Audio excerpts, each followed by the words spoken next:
Hello to everyone, friends and family from all around, and welcome to Ep.6 of the Giancarlo podcast. Today, Tuesday, October 13th, 2020, we have with us a high school friend of mine, a fellow nerd, an acting connoisseur. Please welcome my friend, Shane Meyers.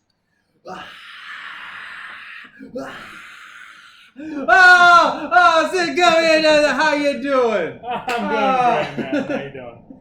Yeah, that's all. Crowd goes wild, and I always want to start off with, hi, Mom. She's the only one watching. Yeah, I've watched a couple. Yeah, thank you. Hi, Shane. Yeah, so tell us a little bit about yourself, like just kind of like a small intro, like where you're from, where are you from? Where were you born? I was born in Sacramento, California. Sacramento, 91? 91. 91, I'm 92. Sacramento, how long were you there? Until I was just before I turned 5. Moved to Salida. Spent kindergarten through towards the end of 7th grade. Then moved to Oakdale. That's when I met you when I was a senior in high school. So you said 7th grade? Yeah. So I was like a month or two before the school year ended. I moved to Oakdale. So you went to Salida Middle. I went from Sisk Elementary to Salida Middle School, and then moved to Oakdale. Did the junior high and then high school. Yeah, so that's why I was asking. Like, that's similar to me. I went to Florida, and then 8th grade I went to junior high. Well, first I went to the junior high, and then I did the high school too. So Florida. Yeah, I was trying to say Florida. Yeah, I lived in Florida a couple times. Before the dark times in Florida happened, where Florida man and all that. Yeah, Florida's always been Florida. The funniest thing I heard about Florida is that there was a serial pooper, where a guy would go around and just shit on people's driveways. Was it by Claremont, Florida? I don't remember. Because that might have been me. That's where I lived, and I don't give a shit. I give lots of shits. When you're younger, everything is like we're reacting to it. So I didn't know what Florida was, but now that I live here and I see like how tame and how calm it is here, and I'm like, oh, Florida was crazy. Like Florida was like a lot, but it was still really fun. And my parents worked at Disney World. Oh, that's awesome. Yeah. So they were cast members. What, did they work on the rides? They were normally kind of like the customer service TripAdvisor style areas, and like receptionists kind of things. And yeah, my stepdad, I believe, was I think a TripAdvisor, which is really cool because it was his job to come up with trips for families. So he always knew the coolest trips you could do. Like he's like, and then he knew the coolest ways to do them. Like he's like, no, here's the right. So, and then with my mom, she's super social. We're similar like that. We like to network, And so she would even after they left, would always have friends in Disney World, so they'd get the family bonuses and the discounts and all that. And it's just like, that's really cool. Yeah, I got to do a lot of stuff there, and I took it for granted, but I also didn't because it's like it was a lot. It was when you're a kid, you don't want to be in Disney World all day. It's exhausting. I'm serious. It's like by the end of the day, you're like, okay, can I just sit down and play some video games for a minute or something like that? That's understandable. But my parents, they wanted to get their money's worth. Oh. Yeah, so they'd be like, we're going to show up the minute it opens, and we're going to leave the minute it closes. And being that they worked there, they got to be there an hour and a half early and late. Oh. So we were there practically 24 hours. And it was just like, I just want to go home. And they're like, we're doing this tomorrow too. And I'm like, I fucking hate Disney World. Then as you get older, you're like, what fool I was. No, agreed. Yeah, no, my stepdad would always tell me, it's like, oh, you don't even know. And I'm like, I do. But So yeah, I grew up everywhere, but more Sacramento, Oh. Sacramento, Sonora, and now Modesto.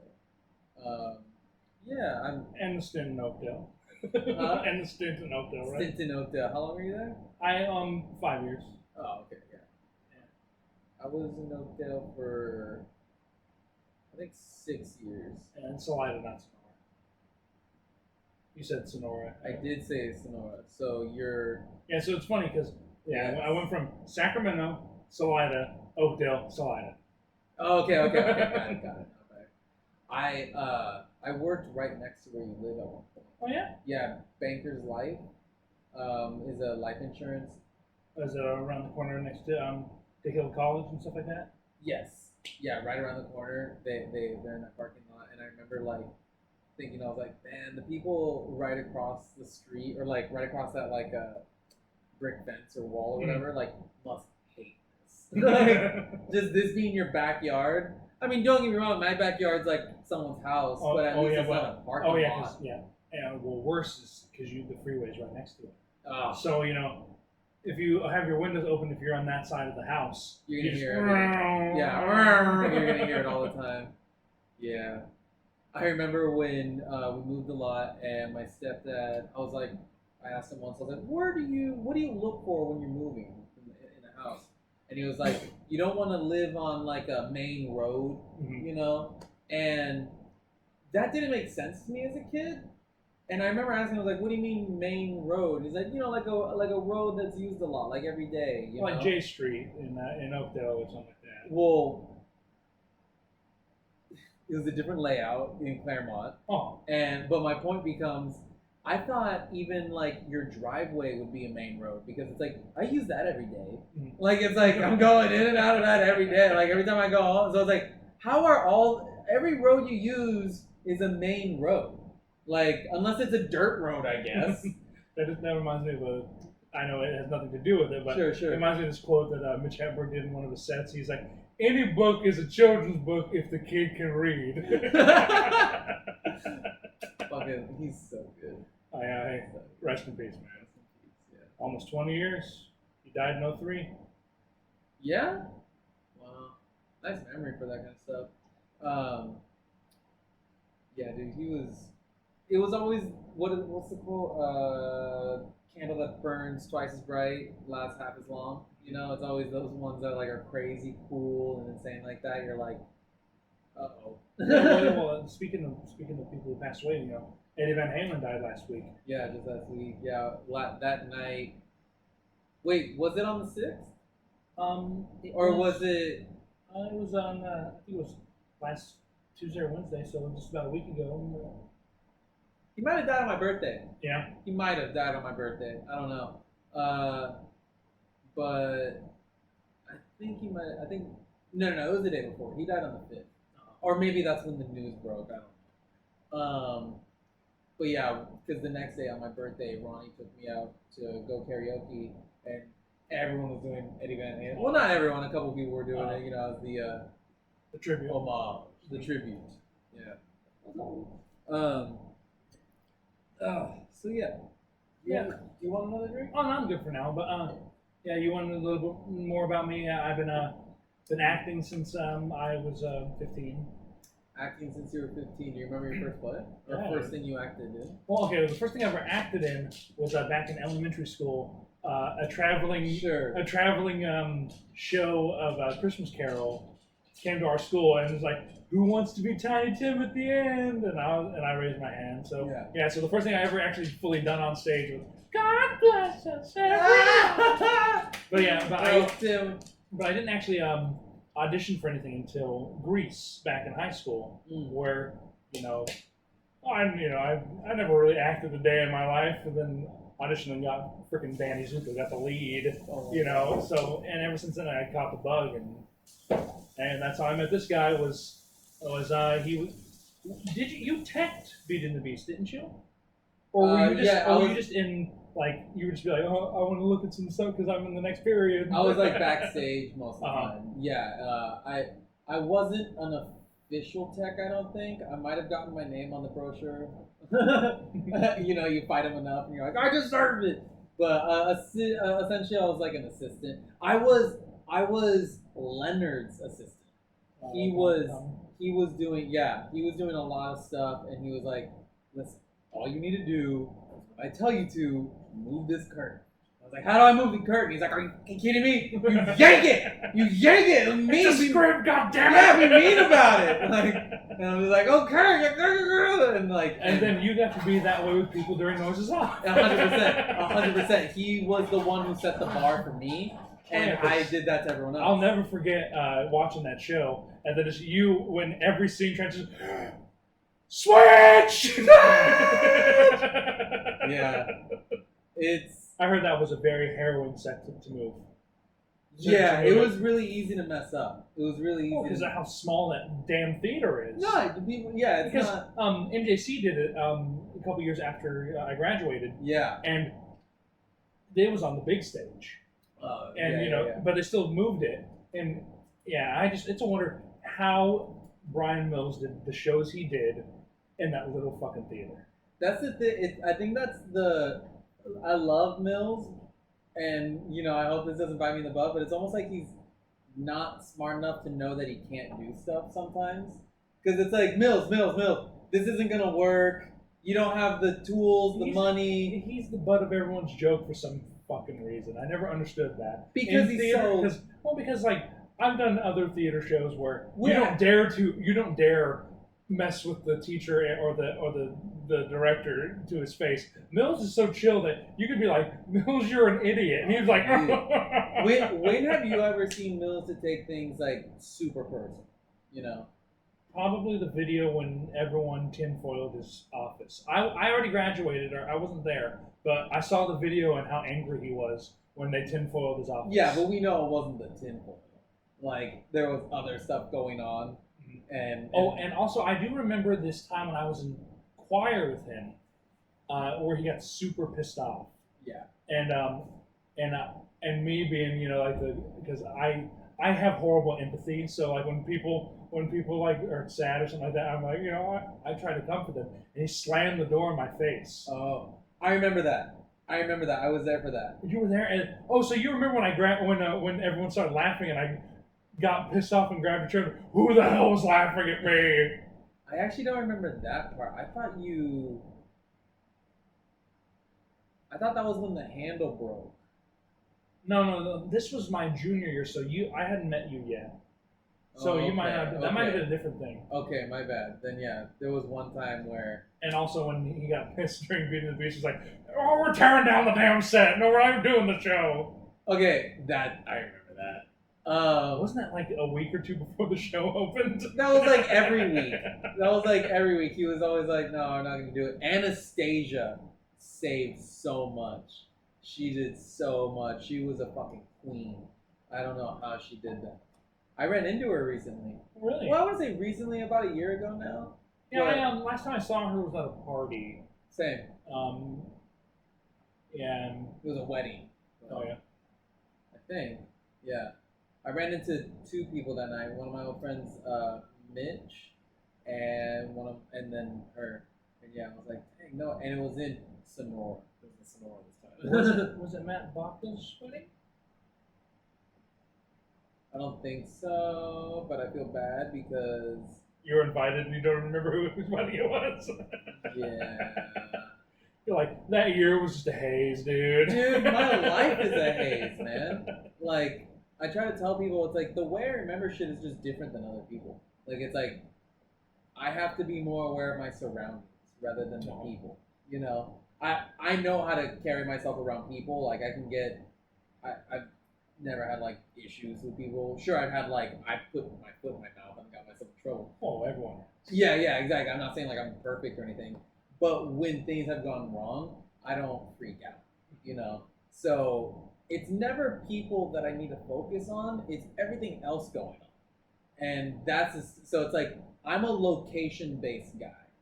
Even though I won't remember where I've been, the moment I get there, I'm like, okay, I know exactly. Like, people have always told me, it's like, it's crazy that no one ever remembers where I live except for you. Because you just have to tell me how to get to your house once, and I'll never forget it. Because I'd moved so many times that I never knew where my house was gonna be. So it's like I always had to figure out how to get home, you know. So I'm good at that. I'm good at my my cognitive mapping. I'm good at that. But when it comes to like, I was telling Jake this like yesterday. I moved so much back in the day. There was a time where I didn't recognize my neighbors, and I ran into them like at Target, and like I was like, "Oh, hey," and they could tell like I wasn't having a genuine conversation. Like, yeah. And she was like, "Your mom's friend, like, you know, like we're neighbors," and I'm like we're currently neighbors, or we were neighbors before? Like, I don't know. You know, I'm sorry. Well, you were like 5 years old. Okay, thanks for This is honestly not that many years ago. I know. So I'm just saying, like, that's always been the funny thing. It's like my memory. For the sake of the joke, dude. Just fucking pity laugh. No, you take it.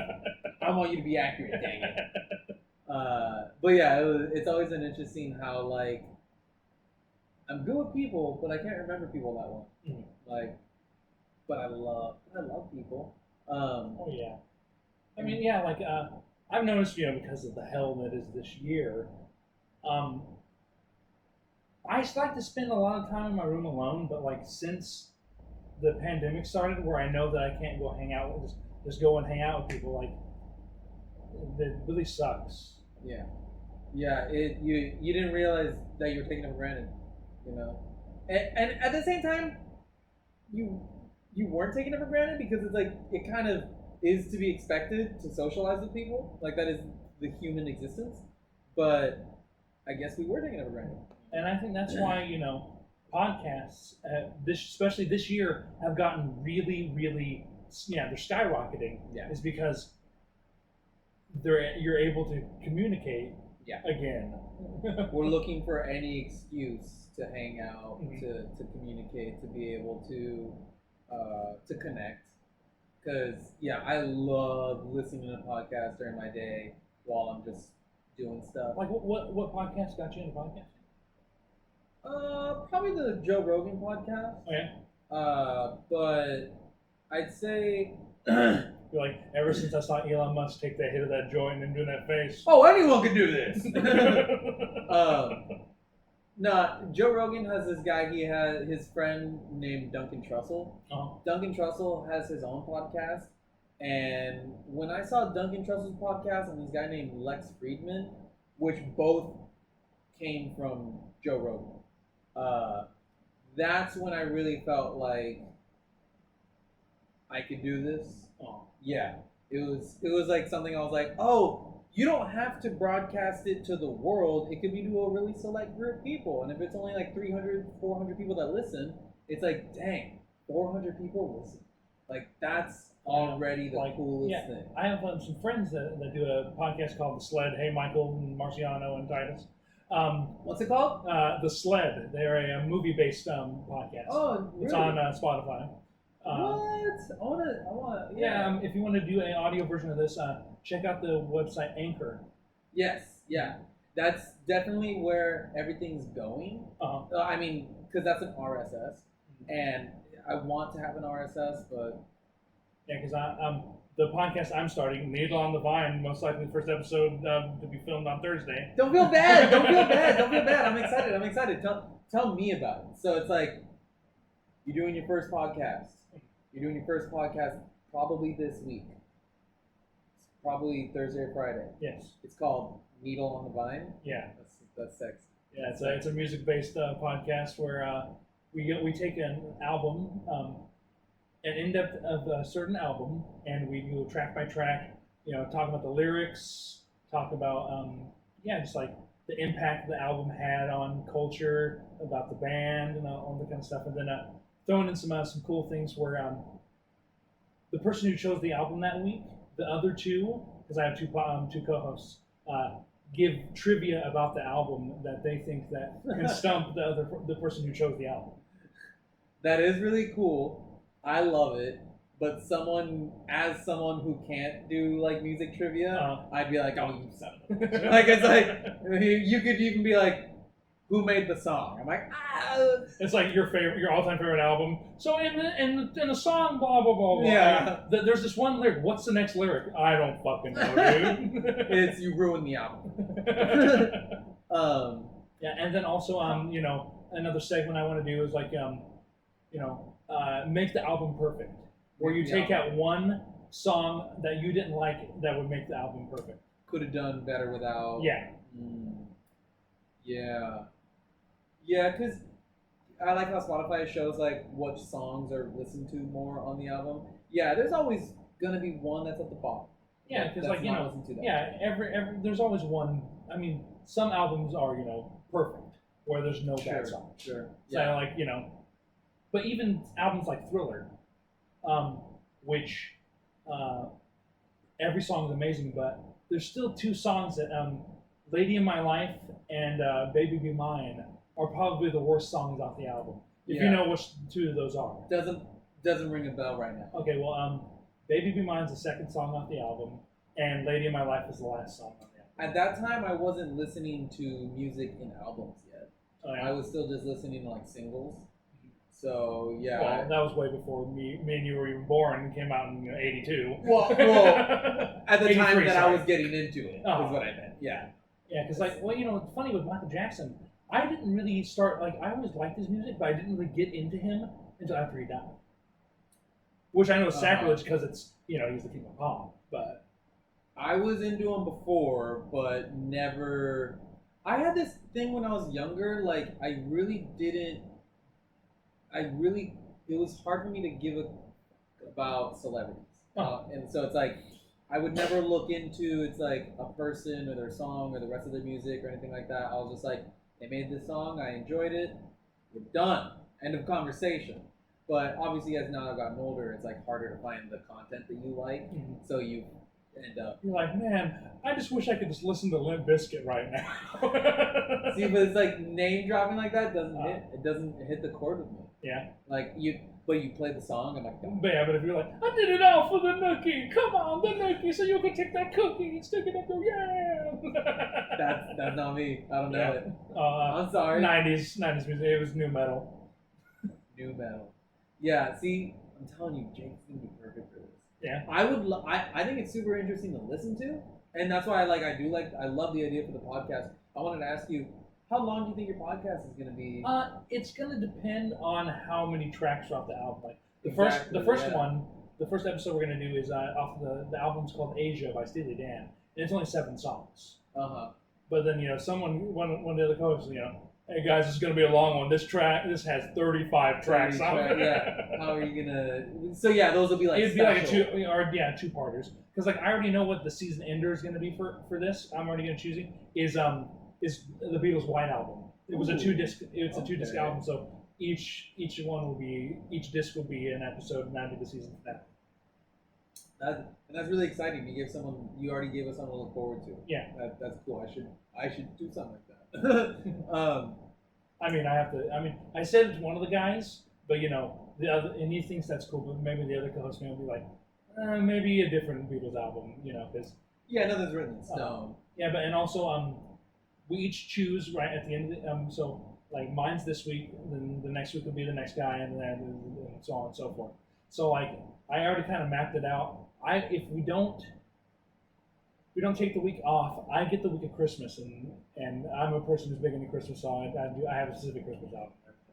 I love that you're already that ready for it. I love that like, dude, I fell into my podcast like head first. Like I didn't have, dude, look, I'm using all these random pieces of equipment that I had laying around. Like it's like, I did not plan it out, and today was the first time I played an intro. Like it's like, you already like, I know what the last episode is going to be. I already know I'm going to be doing it during Christmas. I'm like, dang, that's passion.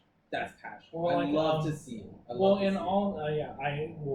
music so much, and also two, I'm going to get a little personal, because the pandemic, I haven't been having a lot of money lately, and I'm trying to make this a career.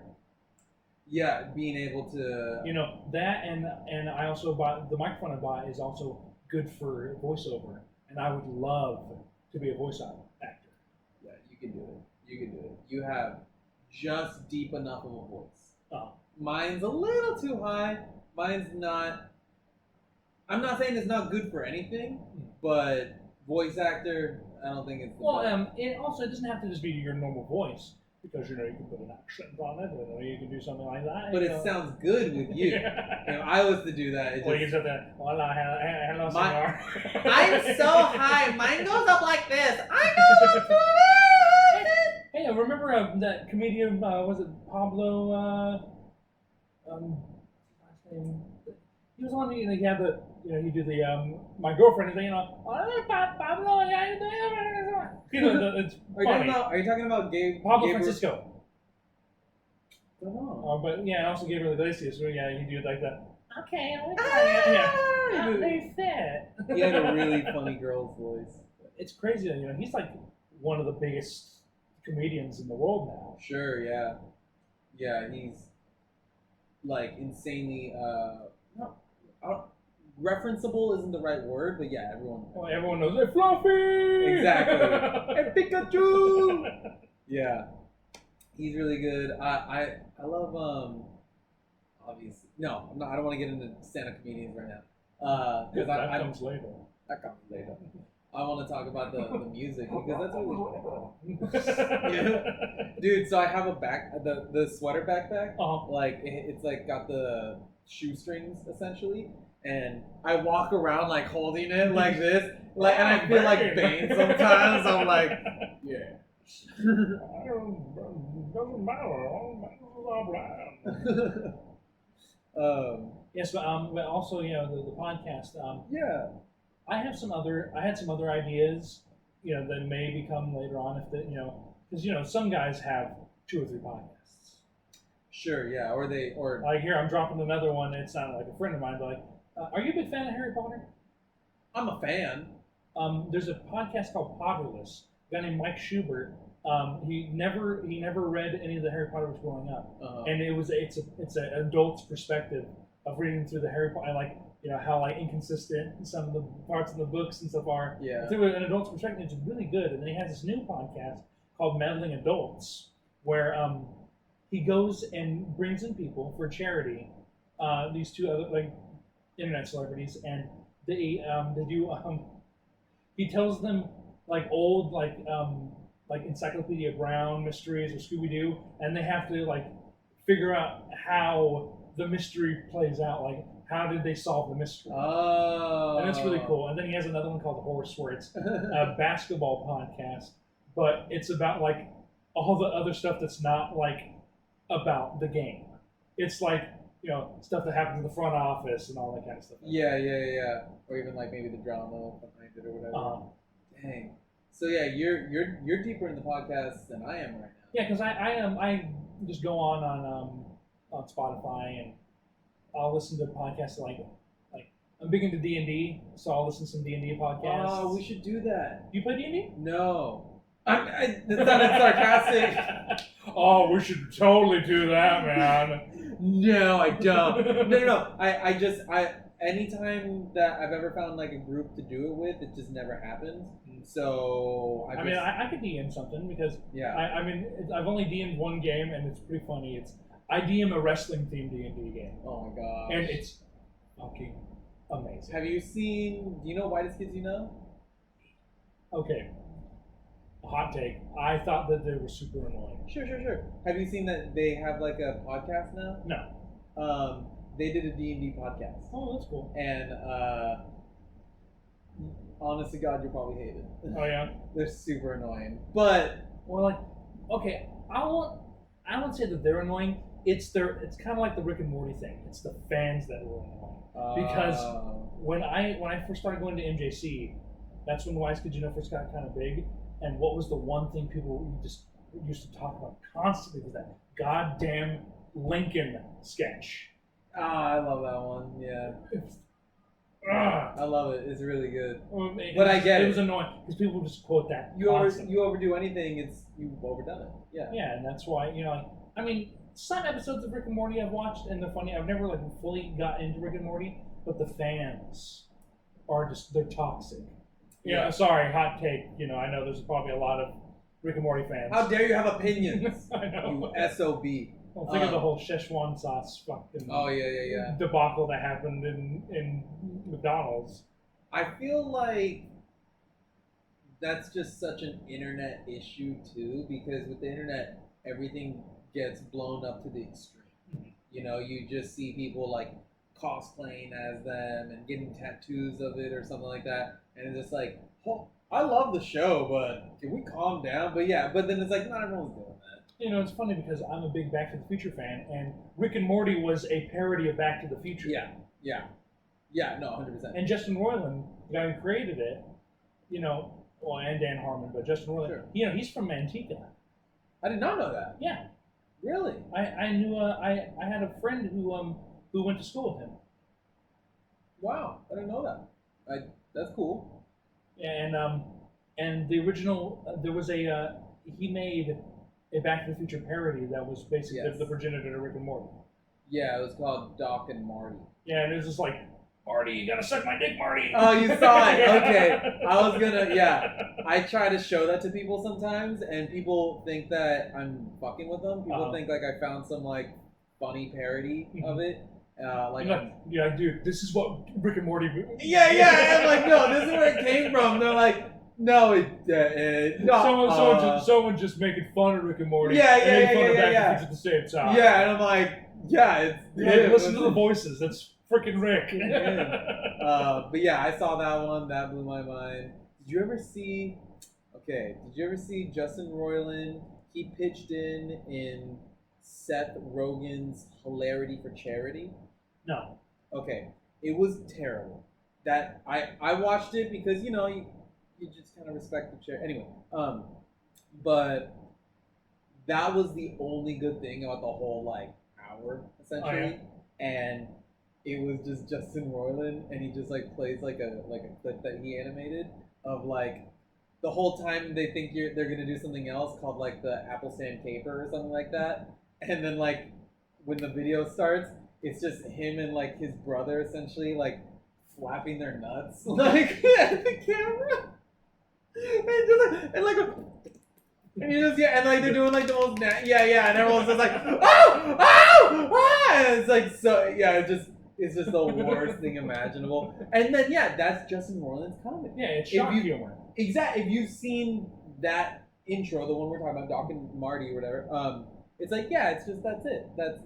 It's meant to be grotesque. Yeah. You know? And it kinda, banks off of the whole South Park and Family Guy because they're shock humor too because nowadays Trey Parker and Matt Stone they're trying to get canceled, so they're doing the hashtag cancel South Park where they're doing stuff that's so much they're trying to get canceled, but there's it's South Park, it's hilarious. I think I am one of those fuckheads, I'll be honest.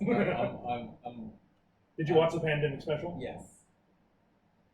I thought I'd laugh more, to be honest. It was severely lacking, I agree, but... and once they shot Token, I was like, oh god. That was hilarious, though.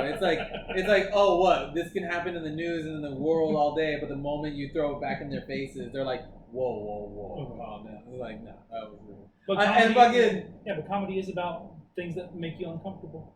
And sometimes it's not. It's social commentary too. You know. Yeah, because you go ahead. I'll take my thought for a second.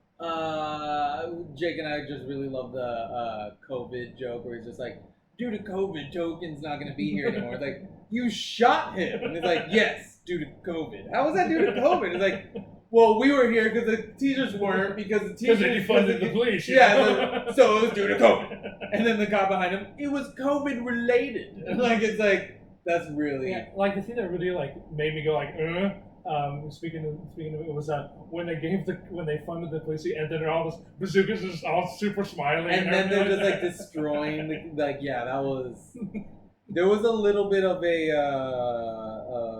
not an attack but they had a little fun on that one. I'll be honest. But going back to what I was going to say is comedy is about things that make you uncomfortable. I wrote a show. And we got performed a couple years ago, back in 2017, called The Third Wheel. And there was a cancer joke and a no homo joke in my show, and people hated my show afterwards. Like during rehearsals, everyone was like, "Your show's the best," and then when we got an audience, like it was. Oh, Because comedy is the rule of three. sure. So I did the no homo joke 3 times. So it's something it suggests that like something gay is gonna happen, and the guy goes no homo. Because like here's one of them is he's like, okay, sorry folks, I'm gonna take him into the bathroom and relieve his tension. No homo. And yeah, like when we were doing rehearsals, like the other players were like, oh, that's hilarious. Well, yeah, and then I got a whole bunch of flack for it because it was like it's like homophobic. But the guy who had played the character was a gay man, and he's just like, this is funny. Yeah. How many people do you think complain? I'm not going to say names, but sure. I know a couple people. Because I heard I was listening to a podcast and this guy was talking about like how he got attacked on like Twitter or something like that, and then Joe Rogan just like, yeah, but like you had like 10,000 views and like 5 people messaged you, like it's really easy to focus on the negative because they make themselves loud, they make themselves vocal, and when you do a good job, a lot of times people don't go, I really enjoyed it. They just go, nice, and they walk away. Like, you did your job. Well, no, it's also funny because coming from the other show I did beforehand, because I wrote another show where people just went gaga. All these people, oh my God, Shane, that was amazing. That show could be on Broadway. Yeah. You felt that there was a big difference when the joke was there. Yeah. I can agree to that. It was like the rise and fall of Shane Meyers. I bet it also. Oh yeah, I bet it also has to do. It's just bad timing. It's just kind of like the. Well, in 2017, the woke thing was coming out and stuff like that. It was still pretty hot at that time. Yeah, we're getting woke. We're woke. I'm getting woke. I was telling you the other day. I was telling you just now. I was like, every now and then, I feel myself kind of like opening my eyes and like, who's taking care of my life? Like, why does everything like seem like it's getting done? But yeah, I feel like it's like. Then you realize you look in your pocket and you have the Click remote from the movie Click. That's exactly how it feels. It's like there's like a responsible person taking over, and I'm just like, all right, knock yourself out, dude. Yeah, it sucks that those jokes didn't land, but I don't think that the jokes are bad. I still think that they're good jokes. I think sometimes like it's just like either A, the audience, just happen to be on a bad audience. B, the timing. You never know if like some like thing happened in the news that day and you just weren't aware of it. But also C, it's like maybe the joke didn't land. Yeah. Maybe like it was like, yeah, it's just there's better gay jokes out there or no non-gay jokes out there. I don't know. Well, it's just not just that, just jokes in general. Because something that say a writer thinks is the funniest thing in the world. Yeah. And then when they're like, okay, the joke's coming up, and then silence. Do it at all. Oh, it hurts so much. I mean, think of probably even worse comedians. We're like, this is gonna be the best joke of the set. Dude, and no reaction. Comedians, it's a mind fuck, dude, because it's like you have to be true to yourself, but you're doing it for the audience. If there was no audience, there'd be no you. So how do you stay true to you when it's not you? It's them. And then that's when you have writers write your jokes for you. Well, that's when you cheat, you fucking moron. Shit. So I am gonna back that a little bit. On the cancel South Park thing, I have a theory of I think it's almost like them challenging themselves.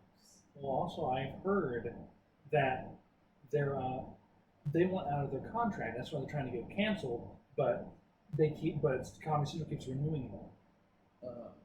So they want out of their contract to do other things because they've been doing South Park for almost 30 years now. Yeah, really, it's been that long. Yeah, and in 26 it'll be 30 years. Good. I mean, I know they want to get out, but good for them. Like that's like All started with paper mache. Well, they did some other things, like the movie Orgasmo and Was that before South Park? Yes, and Orgasmo was before South Park. Yeah, and Basketball was before too. Really? I didn't know that. I just saw both of those for the first time in the last 2 years. What'd you think? Because I fucking love Basketball. Basketball's amazing. Basketball could be one of the best sports movies ever. I had to rewatch it, but yeah, it was. I remember watching it and I was like, how did I not know about this before? Like, And you want to know something cool? When I was in 7th grade before I moved to Oakdale, me and this other guy, we both have seen Basketball. We created a fucking basketball league at SMS. Which is, but it was a tamer. A tamer. I don't thing. remember how they played it. It's just basketball and baseball rules, and you can psych people out. Oh yeah. And okay, the day that I moved to Oakdale, the last day I stayed at the last day at SMS, which is Salado Middle School, there was a fucking basketball tournament. And from what I heard, kids still play basketball at Salado Middle School to this day. Yeah, you just get the younger kids. And Yeah, and so the generations just keep telling them about kind of like kids play Foursquare still to this day. What's funny is And Foursquare, is a thing from whatever. I think it's like the 40s or 50s it came out. Dude, what's so funny is some of them are probably not even gonna know that they're playing a weird game. They're gonna. Yeah, it's just it's just normal. Yeah, it's what is basketball? I think South Park is probably trying to get canceled. That wouldn't surprise me. But I also feel like they almost got comfortable because when they were younger, they were definitely edgier. And not that they have to be edgy to be good. It's not that edgy makes them good. Oh yeah, because here's the complete opposite. Because Family Guy didn't used to be the way it is now, but now you see the people getting shot and their heads getting blown off and all that kind of stuff like that. Like they're being edgy for the sake of being edgy, and it's not as funny anymore. Yeah. I can see, so that just feels like they're either trying too hard or losing grip. And I think Seth MacFarlane's been out of it for years. Oh, he's not a part of Family Guy? No. Like he's he's just tuned down because he's still Peter and all them. Uh-huh. But he wanted Brian to die that time. Yeah, and the fans. Oh, I can't believe you killed Brian, blah, blah, blah, blah. And he's like, fine, I'll bring him back. Fucking kill him again. I don't give a shit. Well, and if you notice, they've made Brian more of a asshole character than he used to be. I haven't been watched. We don't have TV. We have all the streaming stuff. Hulu and stuff like that. Yeah. So they've made Brian a worse character than he used to be. Yeah, he's just a dick now. I want a lot. You know how they say art is a reflection of self. Oh yeah, Seth MacFarlane himself said Brian is Seth MacFarlane. Yeah, I think that's exactly what you see. Is he's not as happy as he used to be in it. It's not fun anymore. He wants to do something else. Wow. If he says that is who he tried to kill himself. And does that also mean that Seth MacFarlane is an extremely pretentious person? That Brian is? No, Seth MacFarlane. Oh. Because Brian's super pretentious. Yeah. I think so, essentially, yeah. But I think it's who he likes to be, who he wants to be perceived as. Because he's perceived as Seth MacFarlane, the guy who created Family Guy. He's like, no, I'm actually this guy. He's like, no, you're not. I'm actually I've gotten several albums of his standard, which his music is super good. Oh, yeah? Yeah. I would recommend the album Music is Better Than Words. I mean, if you like that kind of Frank Sinatra kind of style, sure. Yeah, he does that kind of music. It's really good. For me, it's all about moods. It's if you're in the mood, play it. Sex City's going down that route. But I feel the reason South Park might be going down that route, the whole cancel route, is I was saying, they're challenging themselves in the sense that when you're younger, you don't care if you're gonna get canceled. You're fuck it, I don't have anything, I have nothing to lose, And I feel they're now at the point where they're kind of born again. Or they're going back to this. They're hey, we're in close to our, maybe even in their 50s. We're comfortable. We're comfortable now. We don't have to worry about money. The trick about money is make enough money to where you don't have to worry about money. And also, not just South Park, Book of Mormon. Yeah. That's, they've done a lot. Yeah, that's huge, on Broadway. They've done a lot of work. I love their work. I've been a big fan for a long time. And yeah, it sucks that we don't, how do I say this? I was hoping you'd like Rick and Morty. Yeah. I love Rick and Morty with a passion. I guess I'm just not smart enough because again with the fans, you just don't understand. You don't get it. God, that's so good. But then again, I just realized that's not charging. Let me just figure that out. Yeah. But yeah, if you could talk for a second about Rick and Morty, I said it sucks that you're not as into it as I was hoping you were. I was gonna say, but there were a couple other shows that I was on Adult Swim that I was into, like Metalocalypse, and oh dang, I lost. This one doesn't have enough memory. Metalocalypse. Okay. And yeah, I mean, I wasn't a big fan of Aqua Teen, but I watched some of that. Yeah, I was. I think a lot of it obviously has to do with like age, and not that you're that much older than me, but the fact that you are a little older than me. You are more mature. You went through it at that time. When I was in high school, that was the prime age for all. Like, say if Rick and Morty came out in 2006 or 2007, I probably would have watched it. Yeah, that's what I'm saying. Okay, now I got memory. Okay. I think. So then we got to start the whole podcast over again. No, we got like. Just remember everything. But that's why we have all these other angles. Remember everything you said. Take two. And now go again. Because my dad, we normally agree on like most things when it comes to, I'll say just like artistic things. Oh. But Rick and Morty was like one of the main places we like. Differed. Yeah, differed. I'm not gonna worry about it right now, because we'll probably get up in a minute. And that's when I figured out, like, I was like, I think it's more the age thing. I don't think it's the content. I think you'd be into the content if you're at the age, but you're done with that. You've developed. Oh yeah, well, let's think of cartoons when we were kids compared to cartoons now. There's so much dumbed down for kids. When I can still watch old cartoon from my era, and they didn't pander to children that much. Think of like shows like Teen Titans Go. Yes. Like, do they think that all children are like IQs under 100? I think what it is there's more channels, and so now we have adult cartoons and we have like young adult cartoons and kid cartoons. Like back in the day, all you had for adult cartoons was Beavis and Butthead, Daria, Celebrity Deathmatch. That's into Simpsons. Yeah. It was much more limited, And then they got like the Tsunami, like after 9. Oh, Toonami. Toonami, yeah. And then Adult Swim happened. Adult Swim, yeah. So it's like then, but at the same time they were still sharing a channel. So now they kind of have their own channel, but they still don't have like a lot of content. There's still not like a lot of adult animation. Well, then also kids animation too. Because if you think about it, like if you flip on Nickelodeon right now, there's like 2 or 3 shows they play almost all day.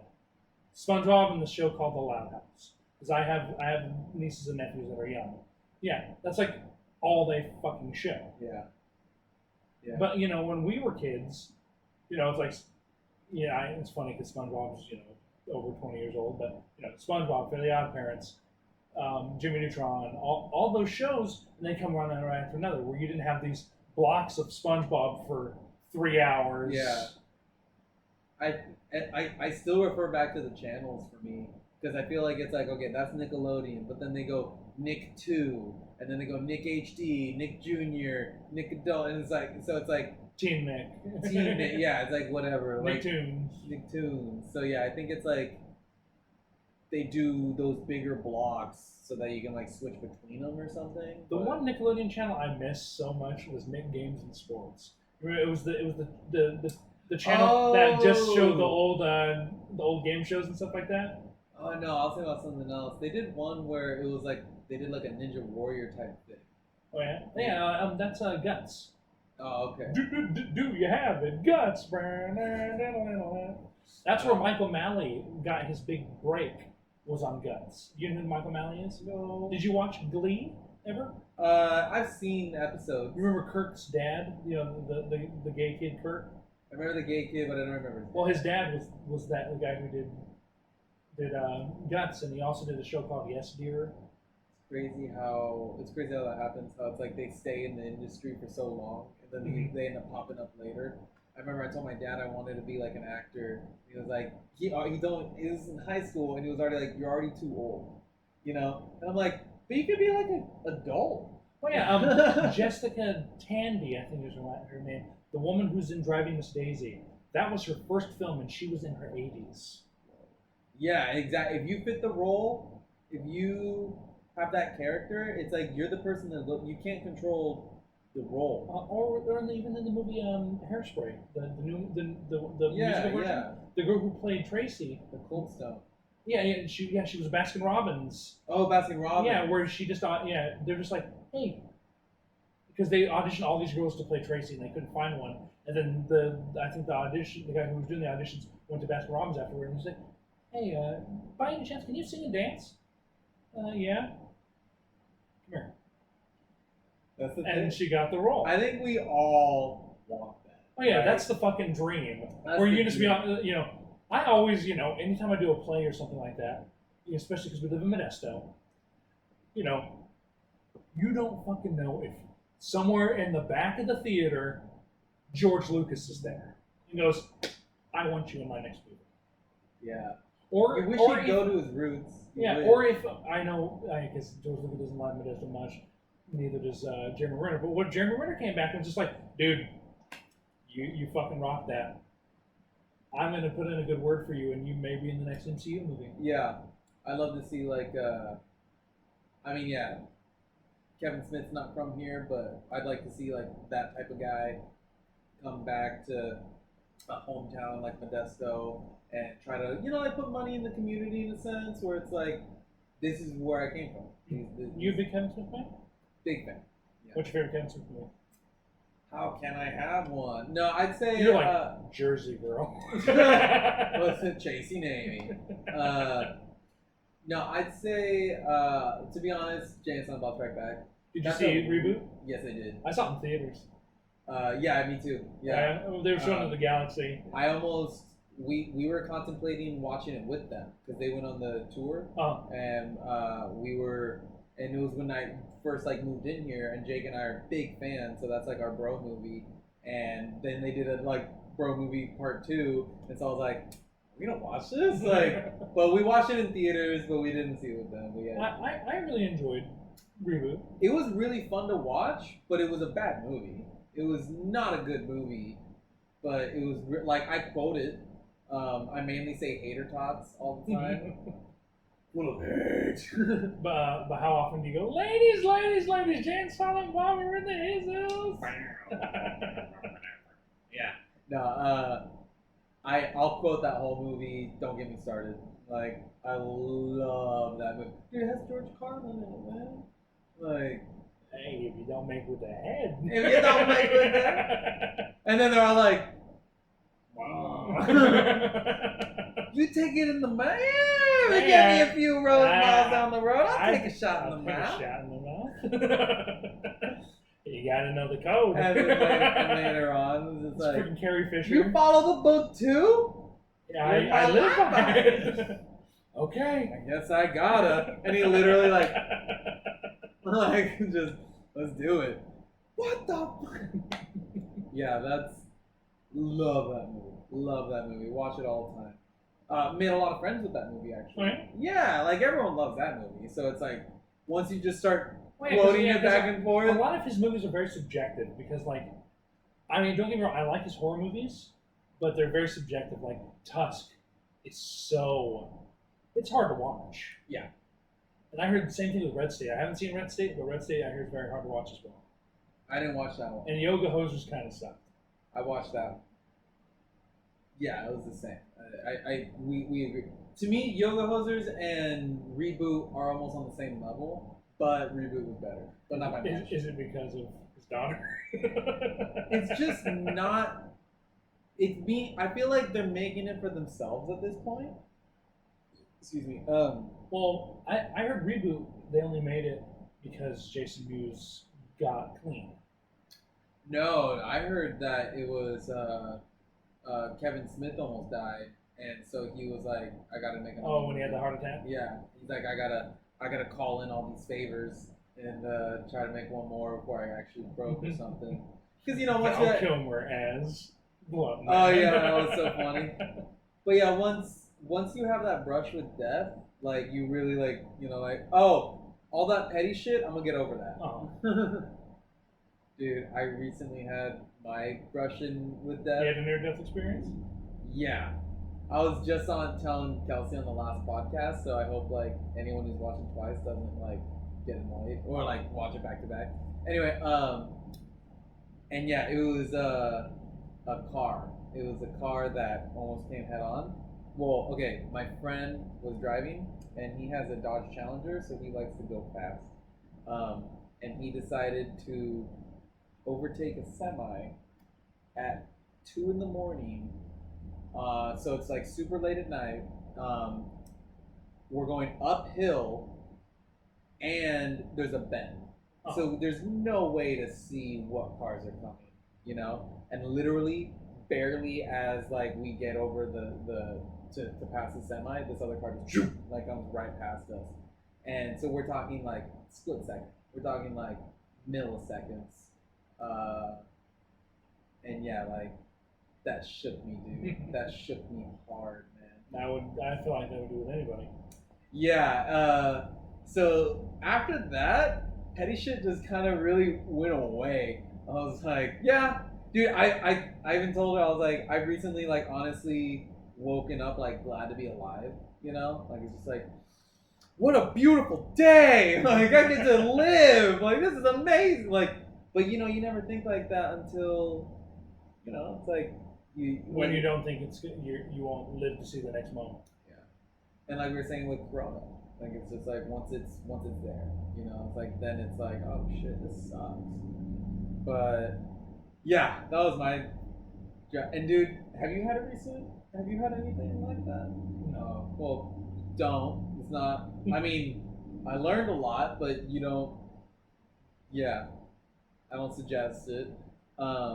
Dude, one time I was in Florida visiting. This was a visit. This was after the breakup, so I was like super depressed.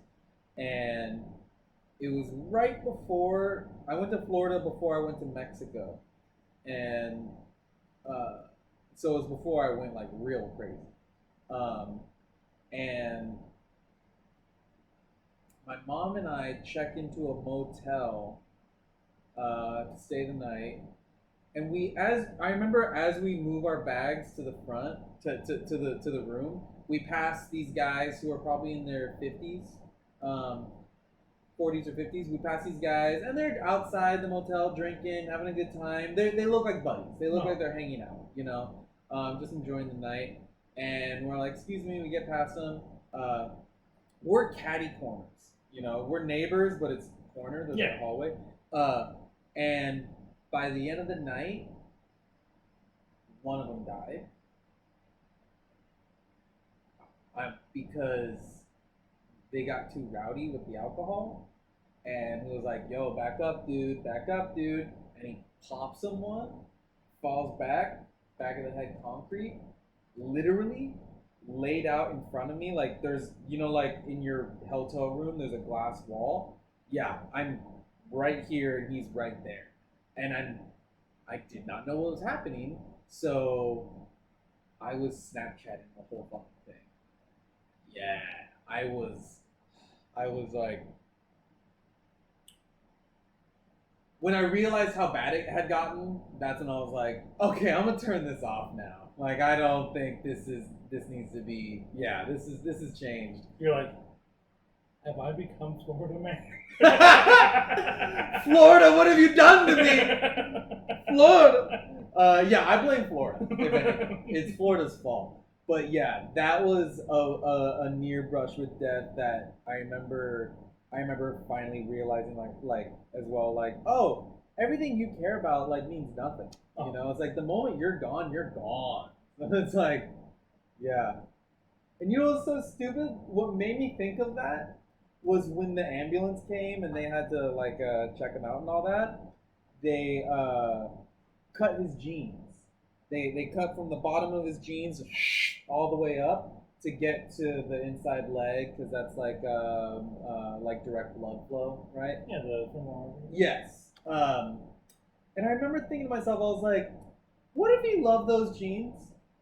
What if those were his favorite jeans, and he just like fell asleep for a second, and you woke up and you're like, who ruined my fucking jeans? Like, it's like, oh, sorry, we thought you were dying. It's like, I paid so much money, you have so much history with these, or some shit like that. And it's just like, but that's my point. It's like, once you're dying or once you're dead, no one gives a shit about what you give a shit about. Like, whatever you hold dear. Unless, go surreal and you haunt things.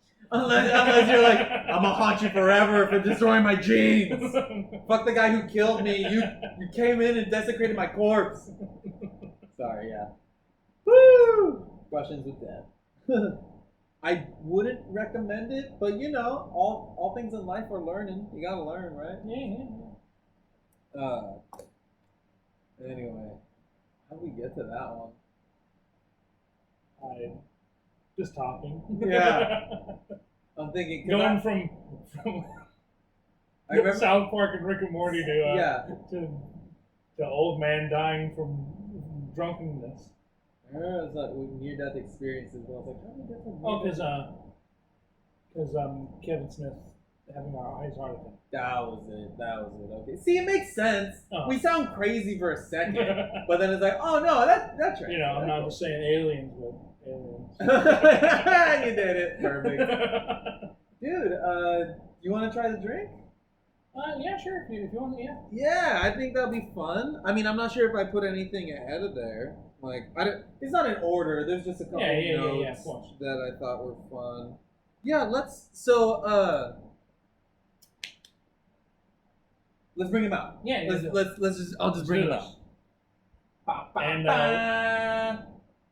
I'm stalling for time while we're waiting. Stalling for time. All right, so I'm gonna give a little product placement to Sparkle Ale by the 21st Amendment Brewing Company. And we got tropical ale, sparkling tropical ale with ale, pineapple, coconut, and apple. Let's give us a shot. Thank you, sir. Let's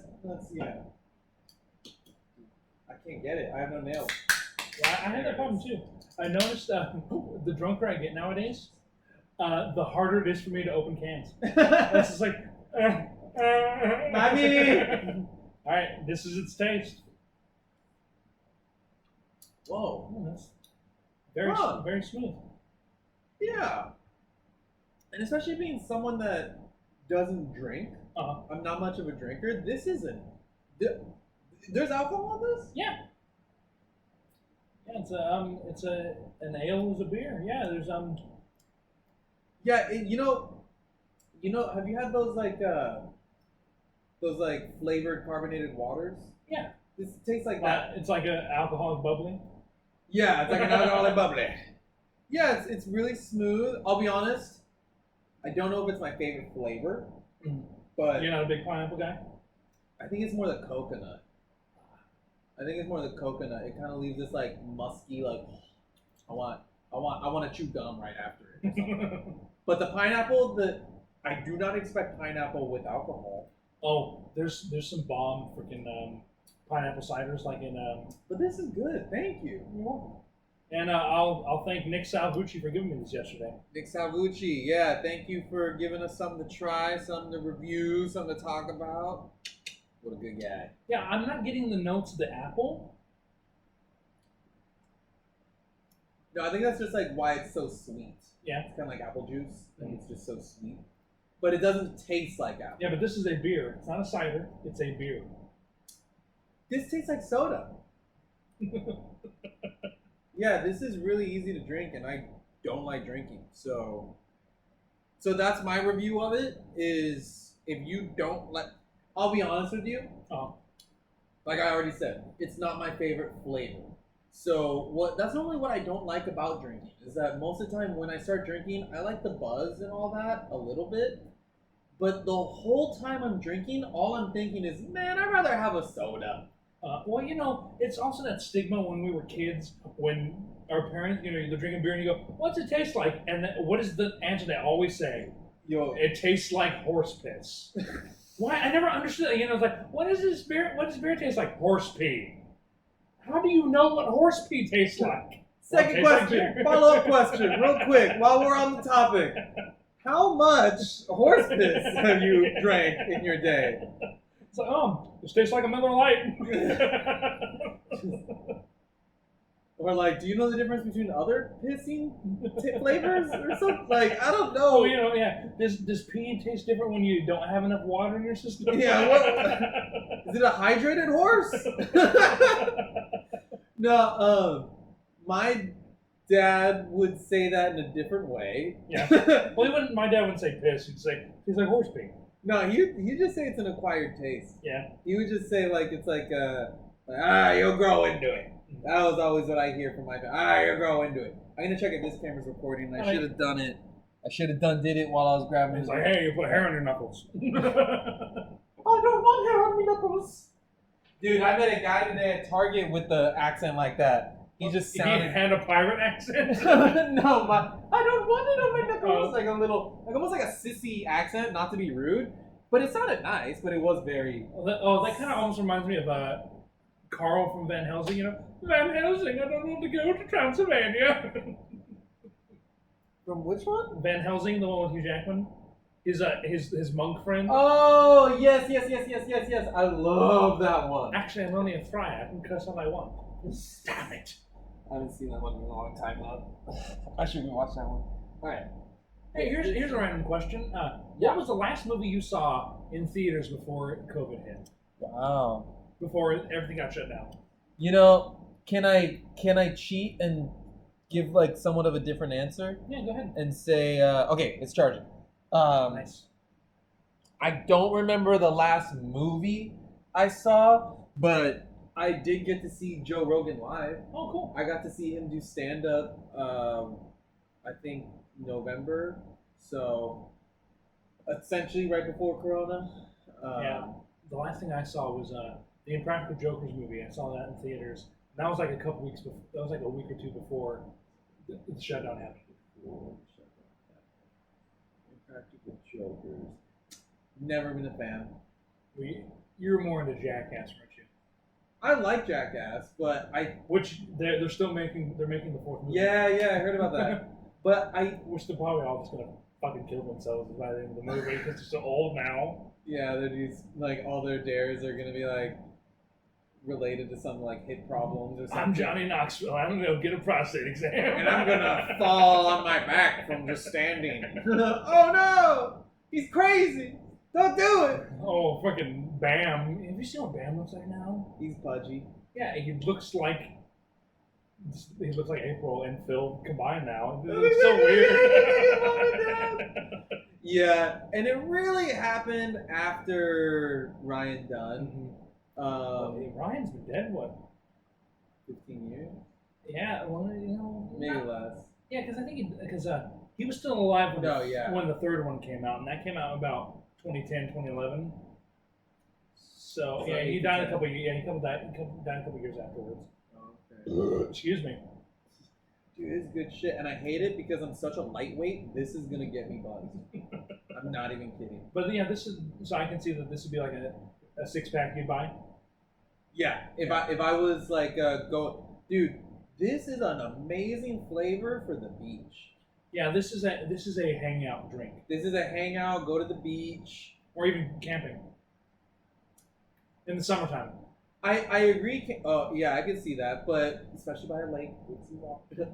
But Dom Pedro or Woodward. what do you mean? Yeah, wood like the reservoirs. I see. I don't know the Okay, names. yeah. I don't know the names. But yeah, I really see like how certain people like only like to have like pumpkin during Fall. yeah, Yeah. it's a The pumpkin spice on and stuff like that. it's a seasonal flavor.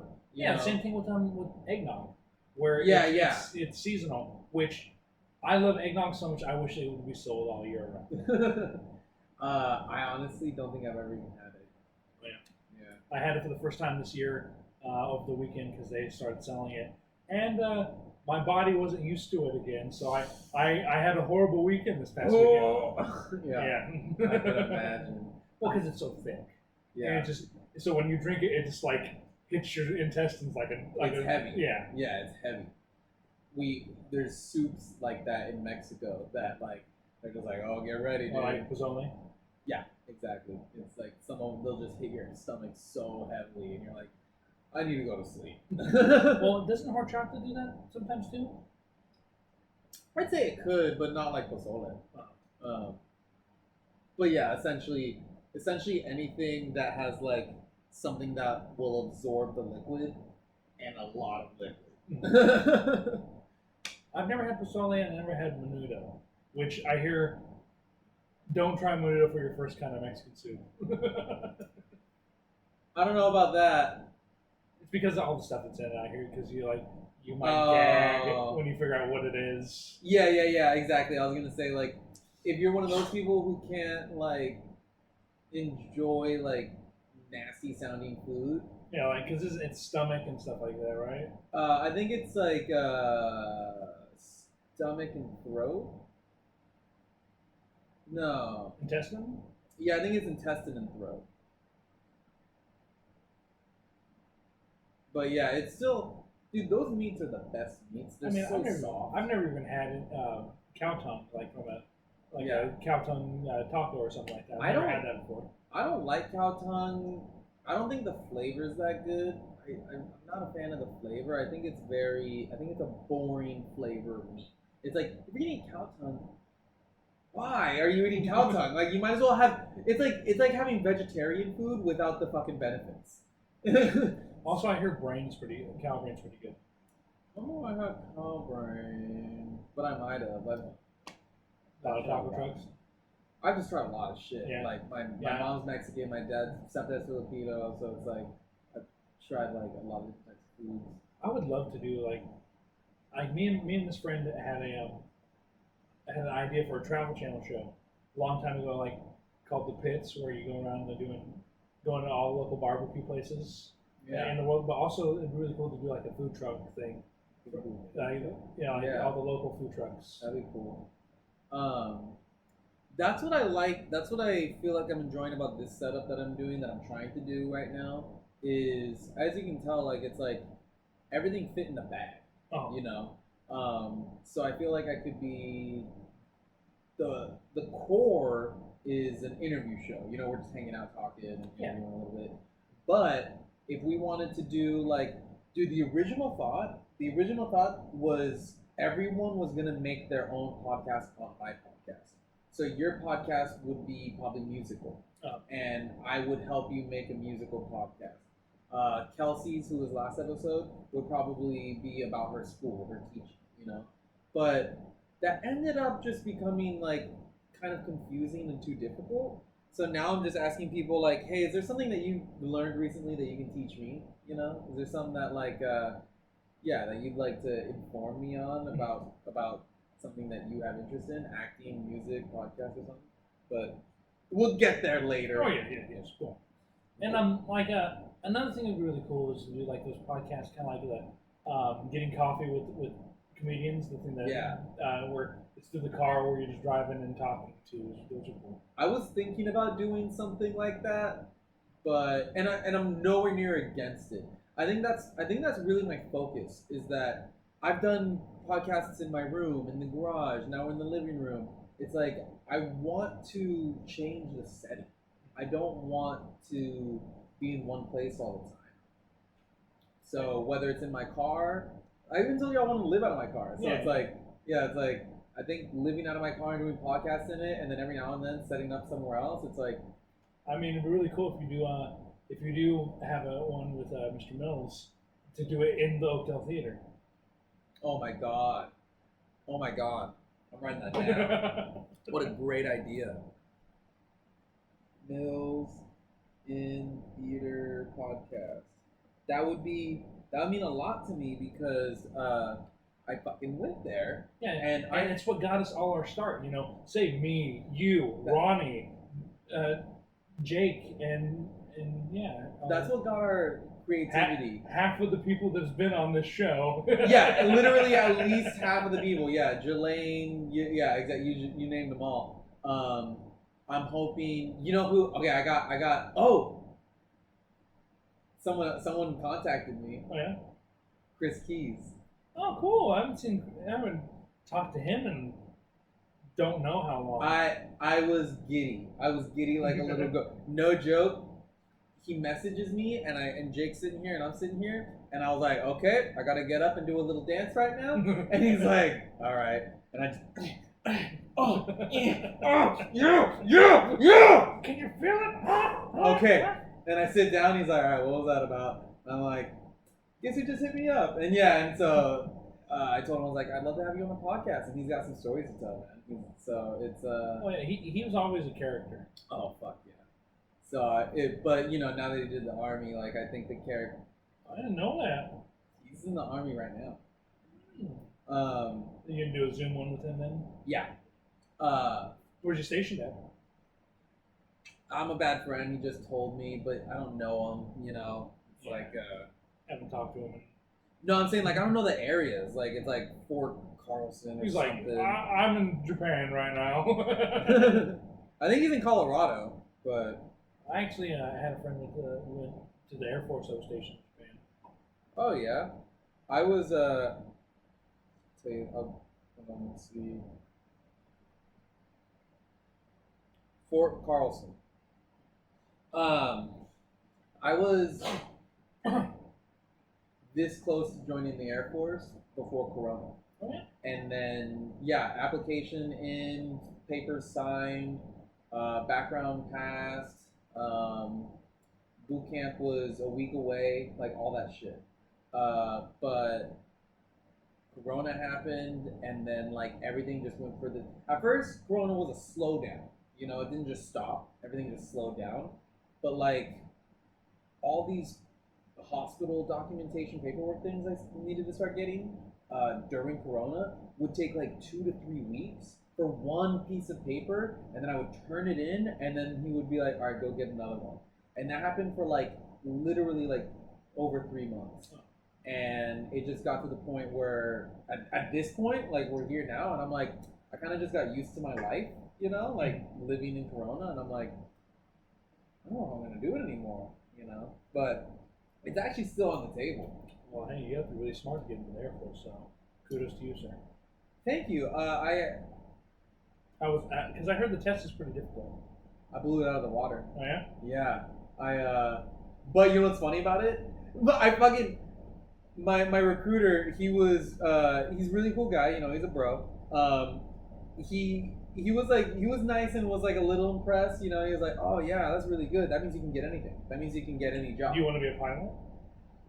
That's why I started. I wanted to be a pilot, but I can get into it later. I just don't think it's going to happen, so that kind of killed my dream. Because my friend, his job was, he was the one who were controlling drones. Oh, yeah. I could have had that available to me. Oh. The thing is that I had every position available to me, and I could apply to be a pilot.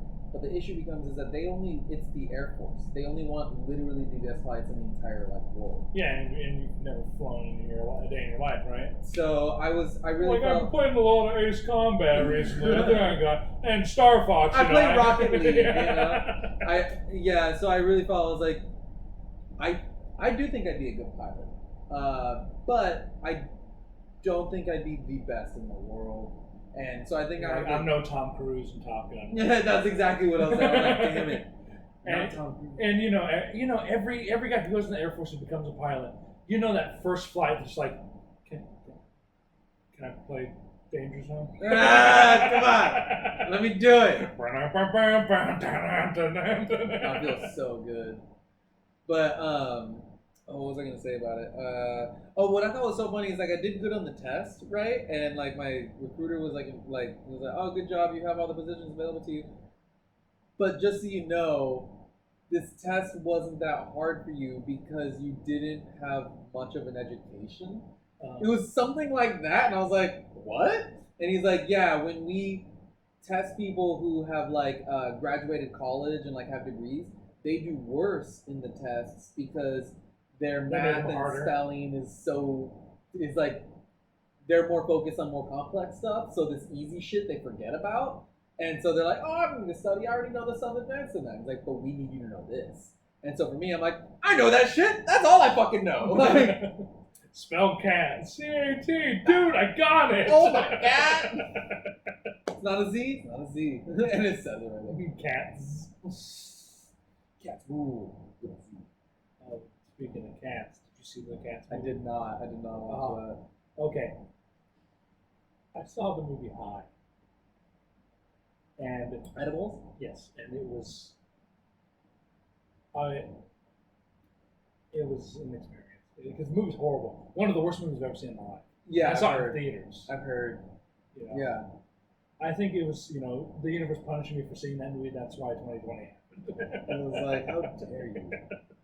So, did you think it was gonna be good? No, because I mean, you went high. You were like ready to have fun. Well, because me and my friend, we went and saw 2 movies that day. We took the edibles and watched Rise of Skywalker, and then I was coming off the high during Cats. Oh no, that's worse. Yeah. If you were high during, it's like you might have enjoyed it. Because I already saw Star Wars earlier that week, and I saw it again with my friend. So I was already high, and you know, not just. Don't even know what's going, you know, because he feels the guy who gave me the edibles, he wants me to be on his level, so he gives me the same amount, and I'm still not, and 4 gummies, you know, that are like this big, so I'm baked out on my mom. Dude, yeah. That's why I said I don't take. Yeah, well, weed because the experiences I've had. It's also destroying you. Yeah, I wouldn't want to do it either. I've had bad experiences. Like, yeah. And he's a big dude, so, you know, he can take it. And he's been doing it a lot longer. And he has a tolerance. Yeah, he has a tolerance. He's a bigger body, so he literally needs more to... And he's just like, get on my level, Shane, here, so take these. And I'm like, oh, I'm fine. And then, so, yeah, during Star Wars, I was just like, you know. My friend... Oh, my God, I couldn't imagine. My friend Richard's kind of like that. He's just a sharer.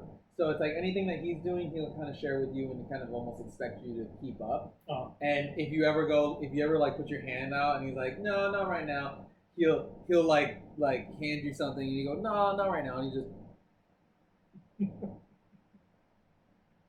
I'm offering you free drugs. It's like, what the fuck's your problem? You know, and you're just like, yeah, I had enough, and then finally he just goes, oh. but yeah, he'll have that like, he wants you to keep up with him, you know. Like one of the things that I don't like about it is, you know, when you're high and you move, and it's like the whole world has to come in time, keep in time, yeah. Because I say it feels like you know when you're playing a video game and you know it says like press L1 to move to look to the left, yeah, and then it goes. yeah. I know exactly what you're talking about. I was just talking to my dad about this because the first time I ever got buzzed, I was with him, and we were at Hobbies in Oakdale. And I haven't had that long as time. Right? Sounds good. Good stuff there. Right? And sports are on the TV, and I don't like sports. I'm not a sports guy. And I'm drinking with my dad, and the buzz hits me for the first time, and then that happens where you look to your right.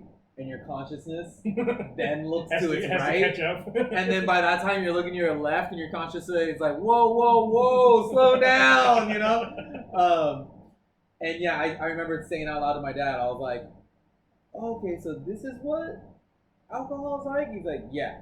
And I was like, yeah, I get why people drink while they watch sports, because it would suck without it, or something like that. Because you have to. Yeah. Luckily, it's something you have to concentrate. Because like, one thing I got high once and played video games, and I didn't feel like I was high because I was concentrating. You were burning. Yeah. Did you know you can lose weight just playing video games? Oh, yeah. Yeah. Like your body will like go through like the burning process, like of like the anxiety essentially. So when you like for example, I smoke and play video games a lot, and if I was to smoke and not play video games, the high is probably gonna last. At this point, I have a tolerance, so it's probably gonna last like an hour and a half. If I smoke and play video games, 5 minutes. It's gone in 5 minutes. It just burns right the fuck off, which is it's crazy how that works. If I may I continue? Yeah, you go ahead. My friend told me a story before I was like a little more into the drugs. He told me a story of like his first time. They were doing like acid or something like that, and one of their friends was having a bad trip and started to attack himself, like try to kill himself. And everyone knew that like everyone like expected it to happen. They knew he was not in the right mindset for it at the time. And I was like, dude, and he's like, so could you imagine like the high, like the acid is kicking in, and then your friend's like, I'm going to the kitchen for a night, and it's just like, oh shit. And so everyone had to like pretty much help him and take care of him and stop, and then the ambulance had to come. And they all look, and he's just chopping bread. He's just like, dude, who wants a sandwich? You guys gotta calm down. Like Jesus. Sorry to make light of the situation. No, we're good. Like Jesus is the bread. Like it's like I am the body. I'm cutting my body. I don't know. But what was crazy is like how he said like the whole when that happens, the high just goes away. Like when something I've heard the scared sober. Yeah, essentially. Yeah. Where say there's 20 people drunk at a party, and right when you hear that, cops, everyone. You sober? Yeah, I'm good. I'm fucking fine. I've never had a drop. I've gotten the cops raided at a party once. Oh shit! And this was before I was 21. Oh shit! And I got left alone in a room by myself when all the other. And I tried to go into the room where all the other people were underage, and they all looked at me like, "What the fuck are you doing over here?" So I went to this other room, and thank God I'm a fucking actor, because right when the cop comes in, I was like, he goes, "What are you doing here?" I was just on the phone. Yeah. Like, oh, well, I'm not even. Yeah. I'm not with them. Yeah. I'm busy. Yeah. Thank God I was able to act on my feet and be an actor. Like, oh yeah, just yeah. Well, also thank God you were probably the biggest guy there. Oh yeah, right? and he probably didn't think I was underage. And, yeah. Well, first he asked me, he's like, "Are you?" Because I was in a room in this. It was a vacant room. There was nothing in there. He's like, "Taking a piss in there?" I'm like, "No, I was just on the phone." Yeah. Yeah. Taking a piss in there? It wasn't a bathroom. Well, yeah, he's trying to treat you like a man, Yeah. Like that's the thing, dude. I talk to Jake about this all the time. Like, you are who you are. You have your personality, right? But you are also how people treat you, how others see you. If people see you as an adult, they'll just say, oh, go in the room with the adults, and you're like, okay, and you just start to become an adult. Well, yeah, but people see you as a fucking child. I have a baby face. That's why I have like the goatee and the mustache or whatever to try to like, I'm not a child, but everyone sees me as a fucking child. Yeah, it's like that whole like situation. It's ever since childhood. Like say Thanksgiving, the kids' table, and then that day when you're able to go to the to the grown-ups table, Does that mean I'm a fucking adult now? Tell me more about the grown-up table. I'd love to know. You still Tell me more. What's it like? What do they talk about? Are they talking as much shit on us as I think? Because I know they are. And like we'll look over and they'll get all quiet, and I'm like, yeah, that was smooth. Are you seriously? You still at the kids' table? I will consistently be at the kids' table. Yes. But I don't mind it. I'm also a child at heart. Like I'm like. You're like, I'm 2 years away from 30, but fuck me, right? That hurt. That hurt. Yeah, Hurt shit. I'm gonna be 30 in a couple months. No, I'm joking. No, it's I listen. Do you know this guy named Bert Kreischer? No. He's a stand-up comedian. He's a podcaster. He's this guy. I like him. I'd say him and I are the same personality. We're just big fucking children, and that was what was told. Like his wife was on a podcast, and they got married. The story was like after we got married, this guy came up to me and said, "Congratulations! I'm glad you're happy and all that." You know he's a child, right? Like you know he will always be a child, right? As long as you're fine with that, as long as you understand, like you're never gonna change him, you'll be fine. Yeah. And that's what I realized. It's like, oh, I'm a fucking child. I'm just gonna do the best version of being a child that I can be. But at the end of the day, like, yeah, I'm a fucking kid. I deserve to be at the kids' table. Big kid, yeah. I deserve it. Because you know what the funny thing is, you know, you put me in a room. This sounds so weird. Never. You let me hang out with like a kid who's like maybe like 8 years old, and they have that energy that they just want to burn. They don't know what they want to do. They want to run in circles. They just want to run from one. They like, you want to race? You want to go from that wall to this wall? I will. I will race. I'm like, yeah, I'll destroy you. Yeah, and you're uber competitive. You trip the kid halfway. He cheated. He cheated. He started it, not fucking ended. But I take Marco Polo really seriously. Fish out of water. No, and that's the thing is that I've noticed that about me. I am not competitive in like any way, shape, or form, and it blows my mind when I meet people who are. You want to know the only thing I'm super competitive over? Yeah, what's up? Fighting games. All Yeah, especially. of them. Do you play Smash? Yeah. All right, we got Smash. We can Smash. But like my favorite fighting game franchise is Mortal Kombat. I never heard of it. I'm joking. Oh, you should have seen your face. How the fuck have you not heard of Mortal Kombat? Like, I haven't heard of Street Fighter, Tekken. Yeah, I was gonna say Street Fighter. Like, yeah, never heard of it. No, yeah, Mortal Kombat. They're okay. Did you hear that Rambo is the new DLC character coming out? Oh yeah. I didn't know that. Yeah, it's happened this past week or something. Yeah. Oh, okay, yeah. I Yeah, didn't it's know fucking Rambo. It's hilarious. Do you know what I don't know what I'm talking about. So tell me if you know what I'm talking about. Right. When I say Mortal Kombat and friendships. Yes. Okay. So can you tell me what I'm talking about? Yeah. The friendship is another form of a fatality that you do you do something nice for the person. You do like a funny, friendly thing Yeah. instead of a fatality. And they added that on the last game? Yeah, it was originally from Mortal Kombat 2 and they 3. Did it in number 2 and 3? Yeah, and then they stopped doing it until all the way up to Mortal Kombat 11, because there's also a babality where you can turn them into a baby. Oh, I don't know that one. That was in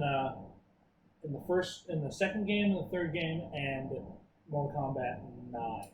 So the second game and third game were pretty fun in the sense of like silly, different. Mm-hmm. It wasn't just a serious fighting game. Oh yeah, that's why I'm like Mortal Kombat 1 is the reason why the ESRB is a thing. You know, the rating system.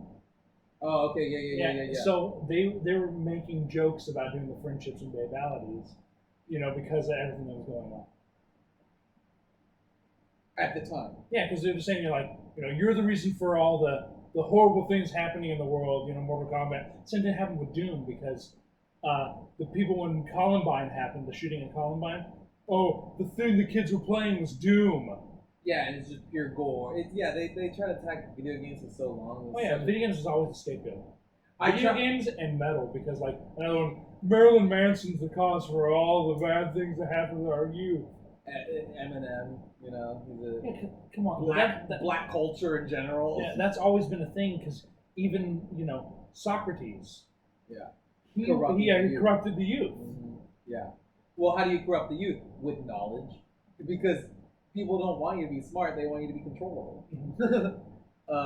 Yeah, you did philosophy in college, right? Yeah, I love I'm very sad that philosophy has died in this time because now we've learned kids do need that.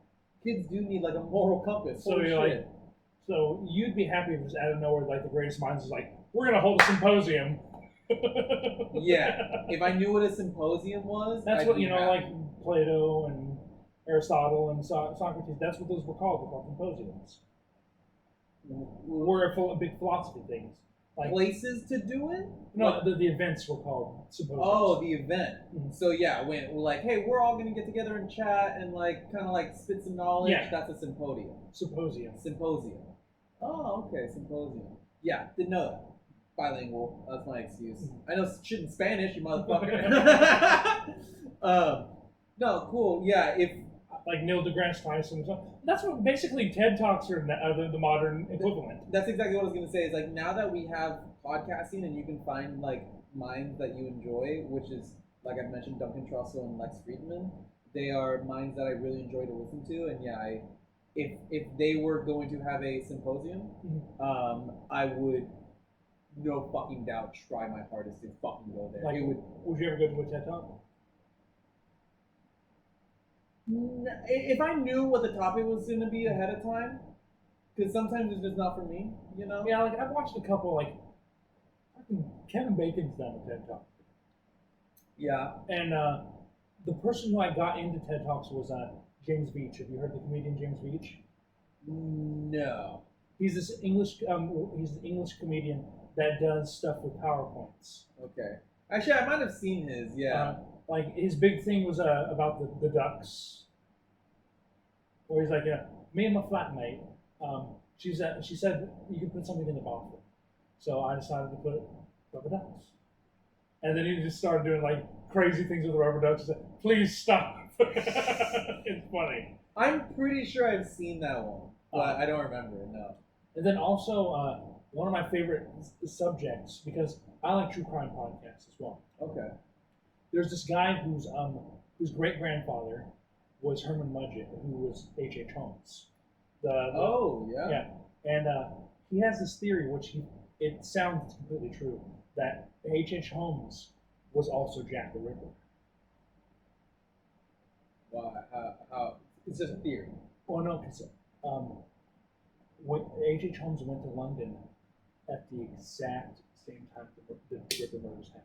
Yeah. And then when the Ripper murder stopped, he's back in America. Could you imagine trying to be that public and private at the same time? I mean, well, because H.H. Holmes was a serial killer. He's the one who did the murder guys. Oh, okay, maybe I'm thinking about someone else. Yeah, H.H. Holmes was America's first serial killer. I was thinking about someone else. Yeah. So that's why he says that he was also Jack the Ripper. Oh, now my tone has changed. no, but yeah, it's blind man. now I'm like, now I'm like, oh, okay.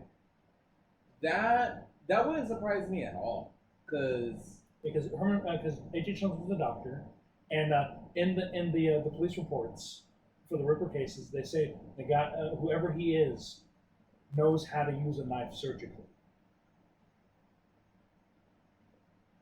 Yeah.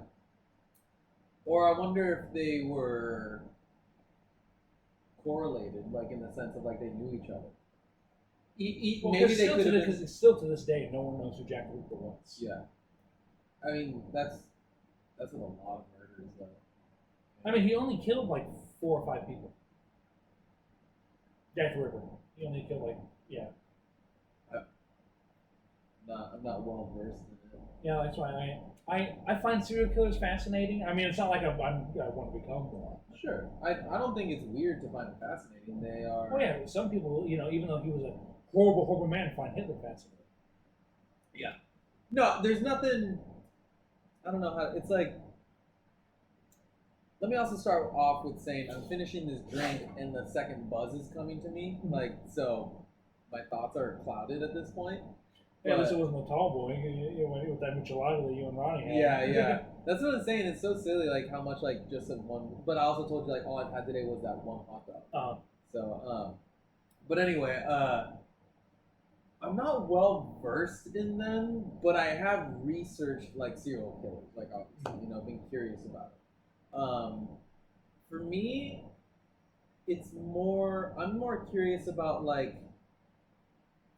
what they do during and after, rather than like how they do it, like a surgical knife, or rather than like what's the other thing?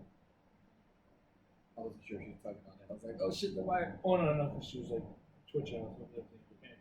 Yeah, it's probably her hip. She sometimes can't move her hip right. Or the yeah, how they did it, or their numbers. Their numbers normally, in fact, most of the time when I think of like serial killers, I always thought like their numbers Were like enormous. no, enormously low. Oh yeah. I always thought they were like surprisingly low for like just I don't know. I don't know how to say it. It's like if you are going to go to the level of I'm gonna kill somebody and I'm gonna continue to do it, like Because I get off on it. yeah, I'm not gonna do it just once. I'm going to kill people. You know, you'd want to do it right. You know, it's like I feel like it's almost like imagine kill because like you said, like it's like because I get off on it, right? Yeah. Imagine it's like masturbation. Imagine if someone's like, yeah, he only masturbated like 13 times. It's like, oh, dude, I masturbate more than that in like a day. No. You know, to me, it's like it feels like he has low numbers. It's like if you are enjoying killing people, you think you'd be good at it. You think you'd get some better. Yeah, well, numbers. I think it's like someone like Ed Gein, who would eat his victims and also use the skin as like to make furniture. Yeah. I mean, like what you know. That shit interests me more than the other shit. Yeah. The shit that like, okay, why were you eating it? Why did you not eat the skin? Why did you do like? It's just like what because the thing is to us it's obviously crazy, you know. But to him it was normal. To him there was logic there. To him he was like, no, I thought it through, and so I would just love to know the logic because it's like. Because like maybe he has a fucking point, and we should be killing people. Not but The calling. yeah, and how it all be good. But it is interesting to think of, you know, just seeing life through a different lens, like essentially that. Or like also, I know it's weird that we're talking about this though. But John Wayne Gacy, he was the killer clown. Oh, okay. Who killed little boys and stuff like that. Does not ring a bell. Yeah, well, he was a famous, the name sound. He was a famous serial killer. And then, how well versed are you in him? Like, can I ask you questions about him, or? I all I really know is that he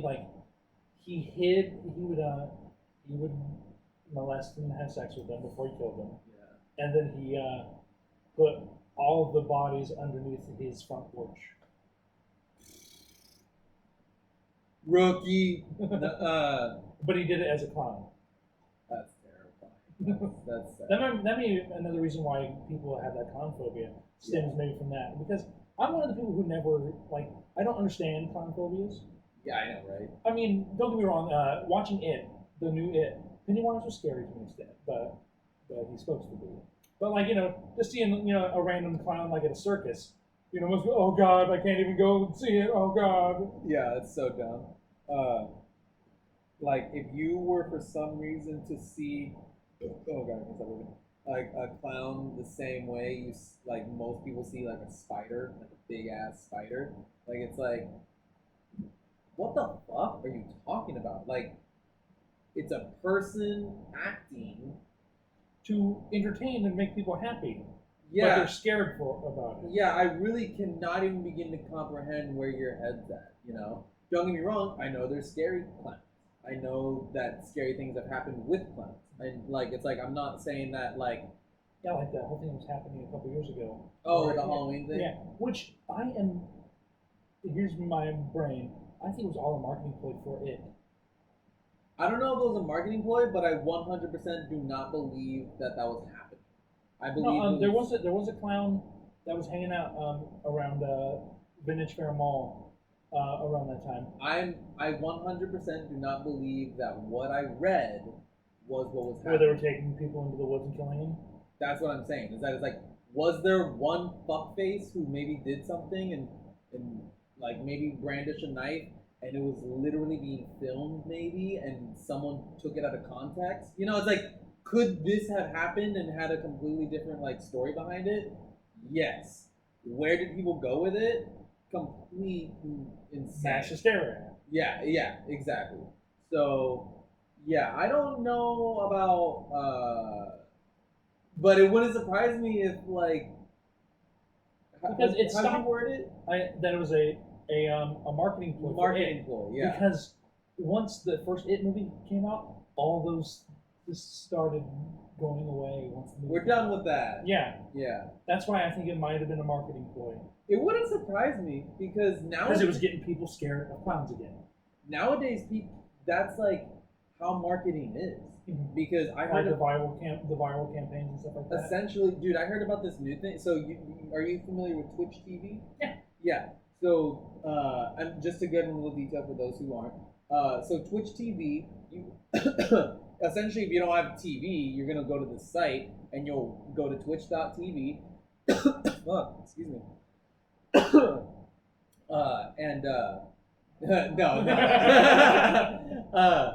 And yeah, you can watch people streaming things live, whether it's them playing video games, or sometimes it's them watching other shit, or sometimes it's them just like doing what we're doing, just interviewing. So there's all sorts of like channels on this streaming service, right? And when people become famous on there or become popular, you know, it's like then they almost have their own channel, and then they have their own like sponsors and their own ads, and people fucking subscribe, and like there's a lot of money involved there, right? And there's a lot of influence. That's where the names really started coming in. Well, the influencers. Yeah, Instagram and Twitch and shit like that. It's like YouTube. It's like you have influencers. You have people who aren't currently seen as famous or popular, but they have a heavy, strong influence because they have a huge crowd.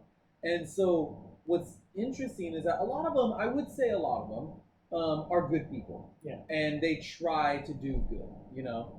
But then again, they also can be, you know, they're just doing a character. Sure, true to that. But my point becomes like when it comes to ads become like a necessary evil for a lot of people, right?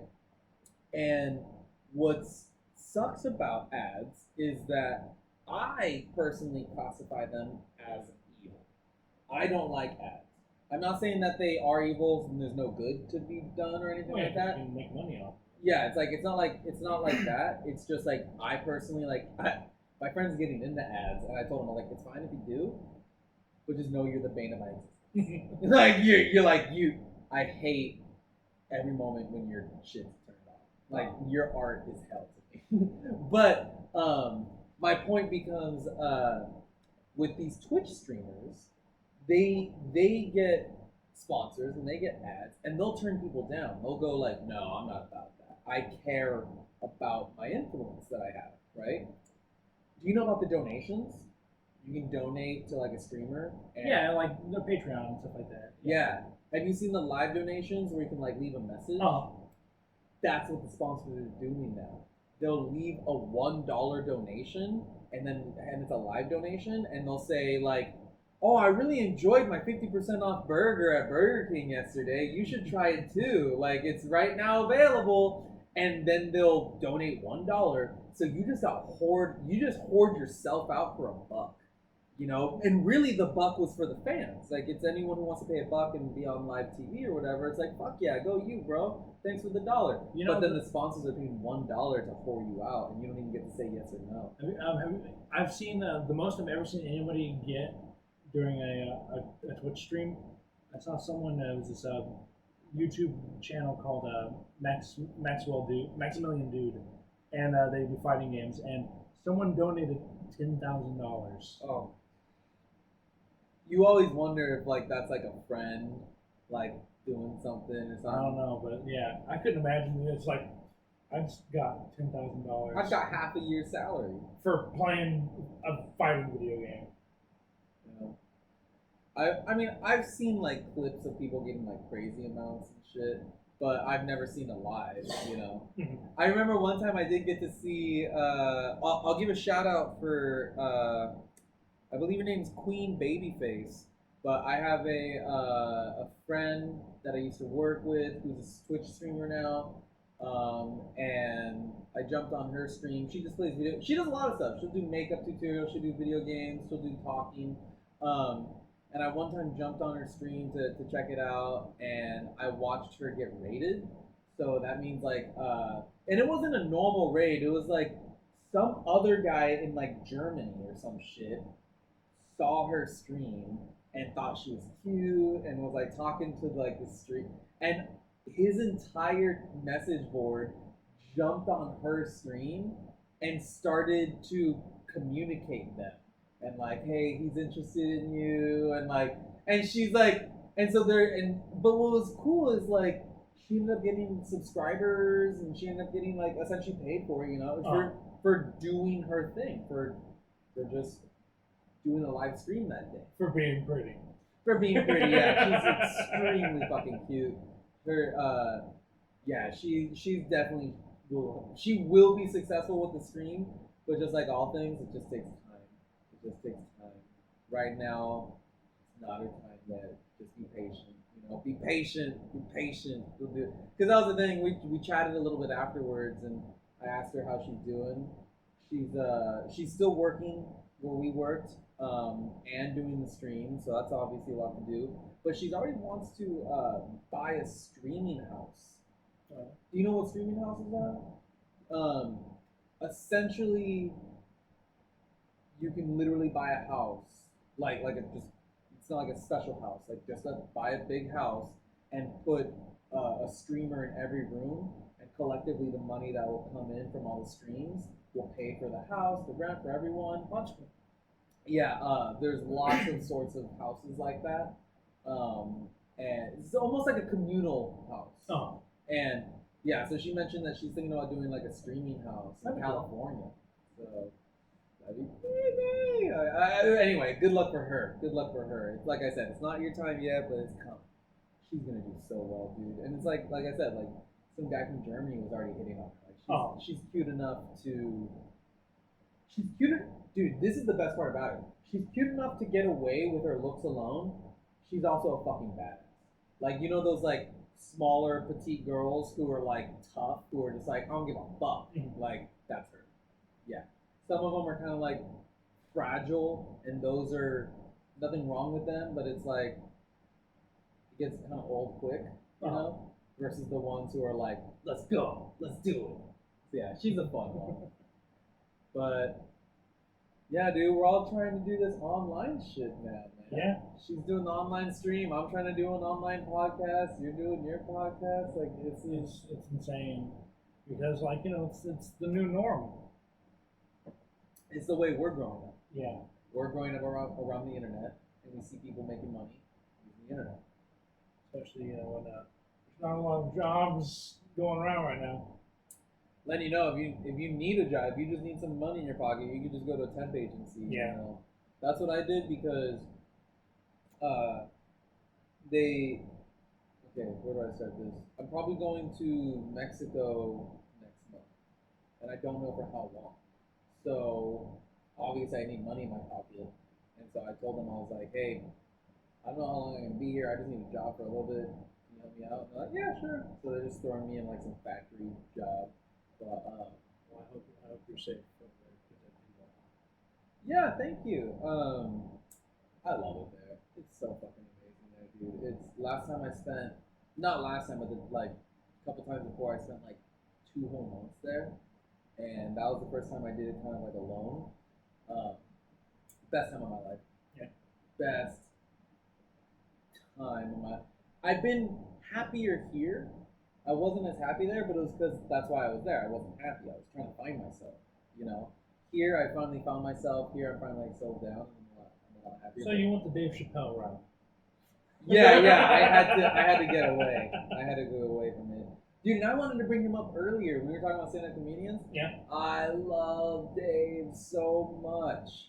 And he's got that resurgence with all those Netflix specials. Yeah, he's coming back. Yeah, and he's so above the law, Like when it comes down to like all the rules that are going on, it's just like he's gonna do it his way. The main thing that you always saw him do is like smoke cigarettes inside, you know. Mm-hmm. And like everyone, I love how he's like he said a joke like that once. He's like, you see how I'm smoking, and you know what that is? It's called leverage, bitch. Like, yeah, he's so good. It's it's funny that you say that because of Did you hear what happened over the weekend with Bill Burr doing Saturday Night Live? No, I didn't. Well, his opening monologue, he said some choice words. Oh, okay. And they're already trying to cancel him. Cancel Bill Burr? Yeah, the whole cancel culture thing. Yeah. Because the stuff he said, they're like, because Bill Burr's always been a very abrasive comedian. Yeah. Like, it's his style of comedy. Yeah, yeah. When has he not been saying some bad shit? Yeah. And so... You know what he said? He mentioned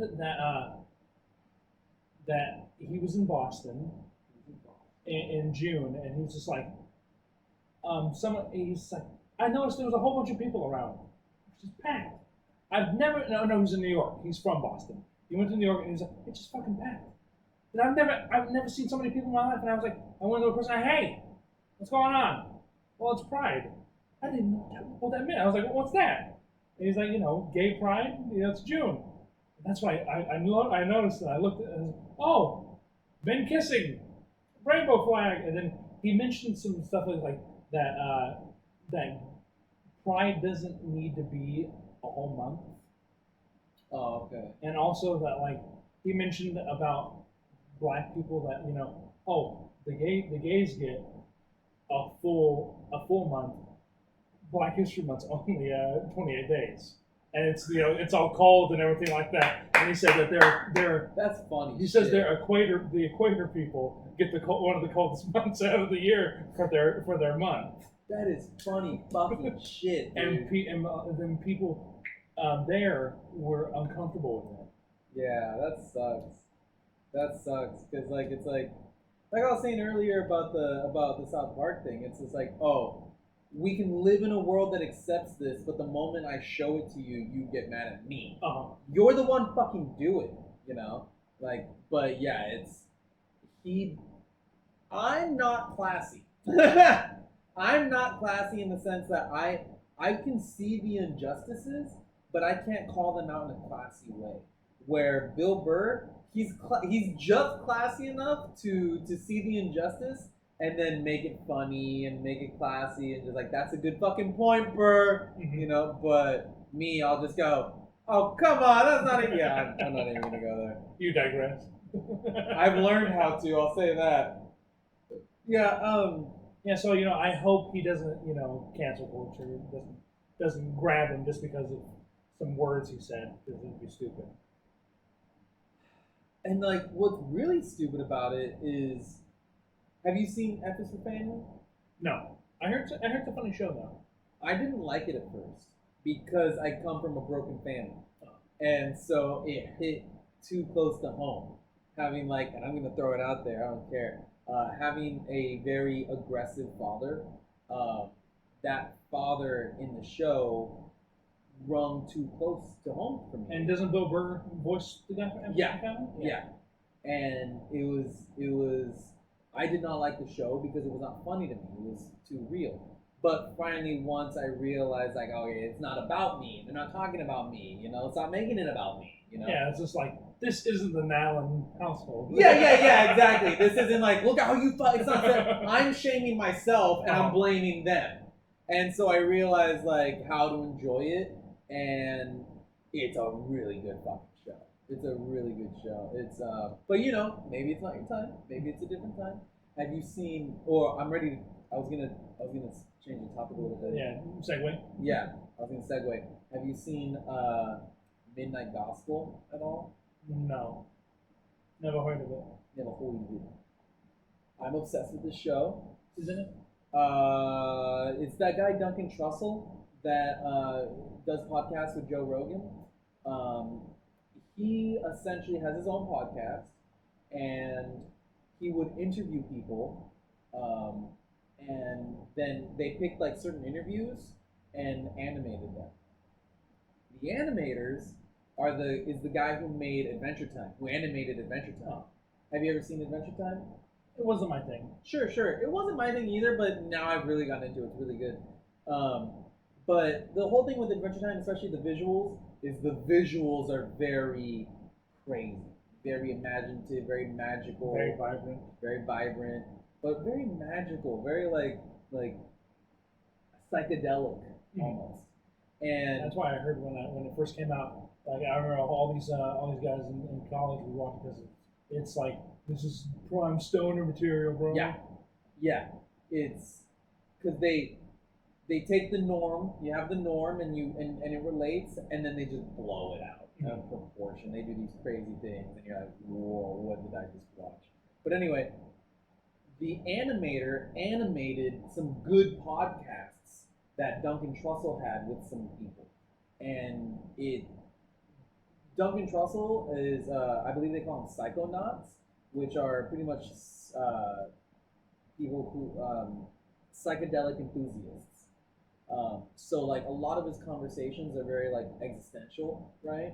Like what is life and the meaning and stuff like that. And so there's very deep conversations with cool animations behind it, like deep animations and deep conversations that end up connecting. So it's that's my favorite show you can watch right now, dude. That's if I can suggest a show. In fact, I'm gonna lock it into you right now. I'm saying this. I've suggested the show to a lot of people. No one's watching it. I really think it's a good show. I wouldn't be talking about it this much, you know. What's it on? Netflix. Yeah, it's on Netflix. It's if you ever get one of those edibles if you want, of course, or get your buzz going, right? Just when you're feeling like in a good vibe, good mood, when you're feeling kind of like let's do something different, right? Turn that shit on, man. It's good. Every single there's only like 6 or 8 episodes. It's not crazy. But yeah, anyone who has sat down and watched it has said they enjoyed it. I've not had one person do it. You watch Big Mouth? I love Big Mouth. Did you? Yeah. I didn't like season 3. It was it was like like especially the ending. I didn't like the ending where Nick's not a horrible person, but Andrew makes Andrew, you're the worst person I know, and everything like that. And yes, what he did to Missy was messed up, but I think I'm waiting for season 4. I think it's like I think those shows, Big Mouth and shows like Rick and Morty, I think they've been exploring a lot more with, I'll say, fucking with the audience's emotions. Because I'd say back in the day,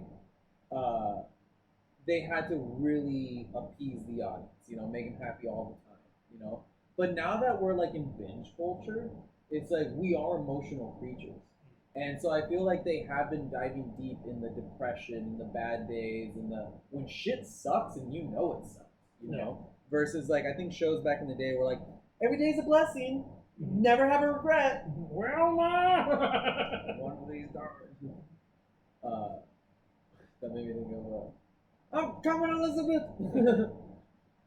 But yeah, I feel like that show, and I'd say especially Midnight Gospel, they definitely do it too. It's like they'll kind of go in these sadder realms, but I think I feel like it's like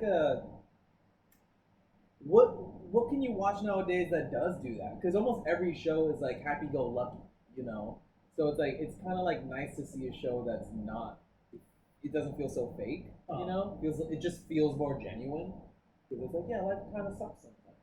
Like sometimes you do, dude. Oh my God, the relationship that I had with like Emily, the girl I moved to Washington with, I fucked that up. We fucked that up royally. Yeah. We were young and dumb as shit, and I really feel like they are capturing that picture now.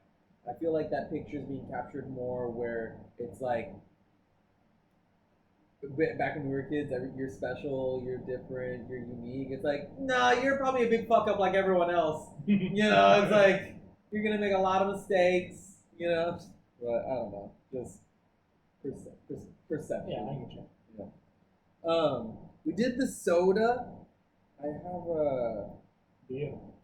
We did the big. Yes, it's so good. It's like soda, man. All right. Tell us about yourself. Where are you from? How do you know each other? What are you doing right now, man? Right now, like I said, on Thursday I'm gonna start well, hopefully we start the podcast on Thursday, and other than that, just trying to live. I'm writing plays. I'm writing a musical right now. Writing a musical. Yeah. Writing plays and writing a musical. I wrote movies. I wrote one. So, do you feel like it's just to pass the time, or do you want to sell these to someone? The musical I actually want to. This is a jukebox musical based off of this certain album by this band called Simply Red, and I'd like to, once it's finished, send it to the lead singer of the band, and then who knows, maybe if he enjoys it, he'll put it on Broadway. Yeah, yeah. So you're using their music and making a movie out of it. I'm playing a musical like a Broadway, not a movie. But the songs are connected by story. Yeah. Yeah. So yeah. Yeah, musical. Yeah. Okay. So you already have. So he already. Would it be off of one album or? Yeah, it's just one album. Okay. That makes me think of.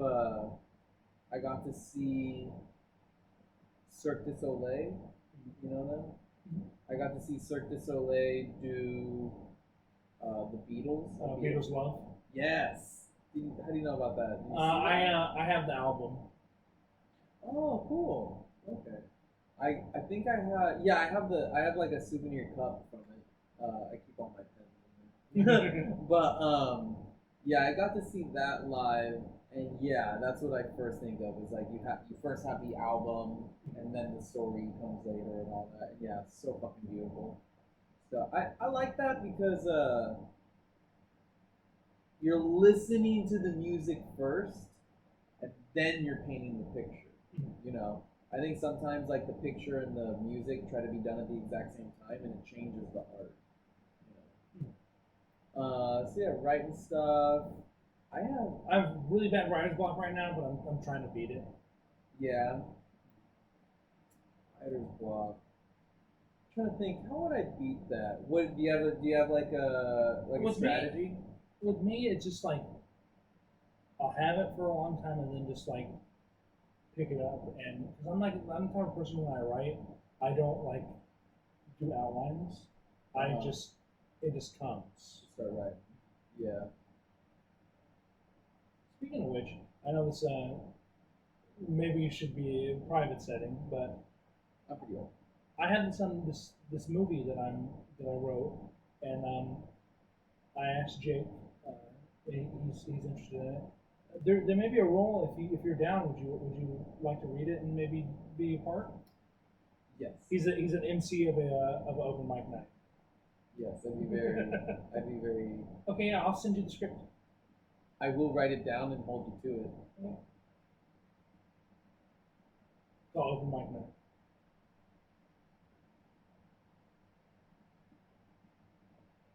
Yeah, I'd be very interested. Would you like to get back into acting too? Well, not so much. I'd like to get back into acting. Yeah, she just. But one of the we were saying about coronavirus, it's one of the main reasons I started the podcast is to get that sense of community back. Yeah. And back when you're in school, you would have more people inviting you and doing things like this with you. But that obviously fades away. Number one, that's just normal. But number two, it's super fading now. So yeah, let's say I can't do it. Let's say there's someone who's better for the role. Just the fact that I got offered, just the fact that I got thought of is so. It's like relieving. It's like a stress relief. It's like you feel worthy. You feel worthy. You feel valuable. You feel like it's like. Hey, I don't think I ever told you this too, but remember a long time ago when they were doing when those three guys, Jake Corrupt came and did a Goofy movie. Yeah, in the theater, like they staged a couple things.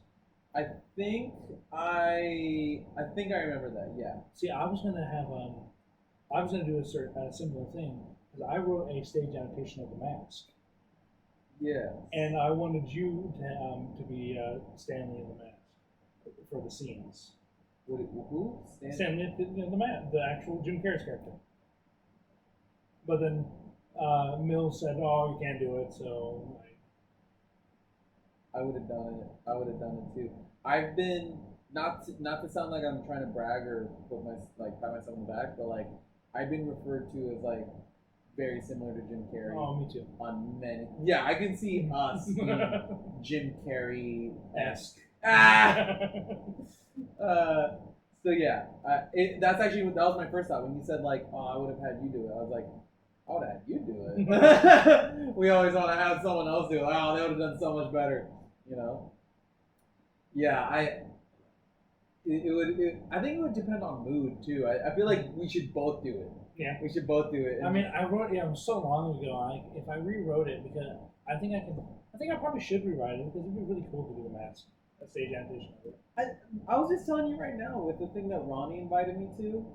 It's like, I honestly, God, I think I'm gonna get embarrassed. I think I'm gonna watch it and my face is gonna go all blush and I'm gonna go, oh no, don't show anybody. Well, you know what then? Next time, if you invite me back for the podcast, because I still have the DVD, we are going to watch West Side Story and react to it. I'll write it down. I'll write it down. React to West Side Story. Yeah, it's. Hey, at least it's not Babes in Toyland, right? Babes in Toyland would be better because West Side Story, I thought it was hot shit. Oh yeah. I was asking everyone if they thought I was sexy. And your name was Juano. Oh yeah, I chose that. Yeah, no. All the sharks get to choose their own name because the sharks don't have any names. No, we had names. Well, I know. Well, Bernardo and Chico. No, but like the script had names. Did it? Yeah, so like we. But some of them didn't. So you're just like, my name is Juano. No, I just like you're that one. Like okay. You end up just circling the name and like. Still, you know what I always thought was hilarious. Speaking of West Side Story, remember when Mills like at the beginning of the show was like, I don't want the people playing the Sharks and the Jets to actually not then the first rehearsal. All right, Sharks, get out of here. It's gonna be Jets. He 100% wanted that. He was like, I want you actually to hate each other by the end of the show. Yeah, it was like a kid like saying like, I don't want anyone to take out their wallet immediately, but I need $10. It's just like, oh, we know what you're saying. You want us to hate each other by the end of the show. Yeah, exactly. It's like, I know exactly what you're saying. Yeah, he totally, and he divided us because that's what they did on set. Yeah. They divided them, so he's like, yeah, I'm going to do that. And there was drama. Oh, yeah. Yeah. Yeah, like Speaking of drama. Yeah, because literally, the Jets had their own handshake, so you guys were just like, well, the Sharks didn't have their own handshake, and you didn't. I honestly don't remember a Shark. I remember my favorite. Because the Jet one was. I don't remember it. I mean, we probably did have one. Yeah, because you and because in America, you and Bernardo, I think. You do this. It was sweaty hands. You're not gonna like it. And then you guys like, yeah. When someone jumps over you. Oh yeah. I don't know if they jumped over me, but I remember the jumping over scene, and yeah, they do the thing. Yeah. Speaking, Amber, she was so talented. Yeah. And are you on Instagram or anything like that? Do you see her stuff on Instagram and stuff like that? I don't use Instagram like most people. Yeah. Yeah. I think I lurk a little bit, but even then, like I really don't. And I mainly try to just use it to publish my shit. But yeah. Yeah, she just her stuff on Instagram is pretty entertaining. But yeah, she was so good in that. And Desiree. Yeah, she's a talent. Yeah. And then, Jake did his best. Jake tried. Well, no, I know he's a great singer and a great actor. Yeah. But the way he did the songs as Tony. Sorry, throwing shade, Jake. If you watch it, like he listened to that one guy where Tony was more like operatic. Do you remember that? And so he did it that way. Mm. How do you think it would have been better? If he just sang it normally, like a normal musical, the way it's supposed to be sung. Because Tony's supposed to be more light, something's coming, something good. Yeah, I think that's why I heard that a lot of musicals, they actually like to get people who aren't experienced in musicals, because then people who are experienced in music will end up trying to be perfect. Yeah, they'll try to do these try to stretch out their vocal cords, ah! Versus someone who is scared and they're nervous, they're like ah! and then I feel like people relate to that. It's just yeah, he's not trying so hard, I can relate to this, so I could see, yeah, Jake being a metalhead, he wants to show the audience, everyone in fact, that number one, metal's music. It's I'm into metal and that's real music. I don't just fucking yell into a mic. I'm doing fucking stuff. So he wants to show look at my talent, But yeah, the problem becomes it doesn't translate so well when you're only looking at the play. I mean, he did way better in other shows, because singing wise, because he started doing better, Because I did a couple other more shows with him. I did Barbara Birdie with him. Mm-hmm. I did Hairspray with him once. I did Les Miserables. Yeah. Les Miserables was really fun. Have you ever seen? Actually, I haven't. Yeah. Yeah. Yeah, it was really really good. It was up in Merced. But I'm gonna. What I also want to say about Jake though is he literally had the limelight though. It's very easy to pick apart those who are in the limelight. So I feel like it's yeah, he made mistakes, but probably the exact same amount. Oh yeah, well I can say that I made a whole bunch of mistakes during Grease. Yeah, and let's say someone else is on their own podcast and they were a sub character in that, and they could have been man, Shane he tried so fucking hard, he was, and it's and yeah, it's they only saw that because you were the fucking focus and you were trying hard. But everyone was trying hard. Everyone was trying to overdo it and trying to prove it, because we're all fucking dumb kids, But you happen to be in the limelight, so you get the good and the bad. You get the concentrated. So yeah, I think Jake was yeah, he had his flaws for sure, but yeah, it was concentrated. And also, how much do you think differently it would have been if Elijah would have been able to do the show and not had James McIntyre being brown face? I forgot about that. Oh my god. Or Emily Johnson playing Tituba in The Crucible doing blackface. Oh my god. But it was because he was asking Chloe. When I heard the story, yeah, he wanted Chloe, and she just flat out said no. Well, yeah, I don't disagree. It's what? Because I'm the only black girl in the theater program. Yeah, it has to be me. Exactly. It's if you're typecasted, and it's just you're not respecting me as an individual. Then he should have changed his mind and not done The Crucible, because that's just bad on Oakdale's part of putting a white girl in blackface. Yeah, and at the time it was still seen. I'd say that was right before it got really bad. The whole blackface. What? It's still blackface. No, it is. But I'm saying I think she did it almost at the golden time of where right before it was the moment you do it, you the whole thing gets canceled, But I mean how do you think she got away with it? I don't know, because a couple of my friends who saw the show will still are pissed about it. No way. See, that's actually a good point. Is because now that I'm saying that out loud, I'm yeah, I was on the inside looking out. Were you in the show? No. Or you were attacked? I don't think I had anything to do with Crucible. That's when I heard the story of Josh Tannis accident almost hanging somebody. One of the women who played the witches. Like, it was actually around her neck, and he like pulled it too tight, and she started to raise it a little bit. He told me that actually happened. Damn. No, I think I helped Mills build the set, but that's all I did.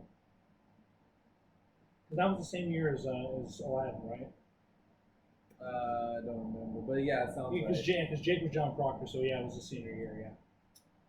Yeah. I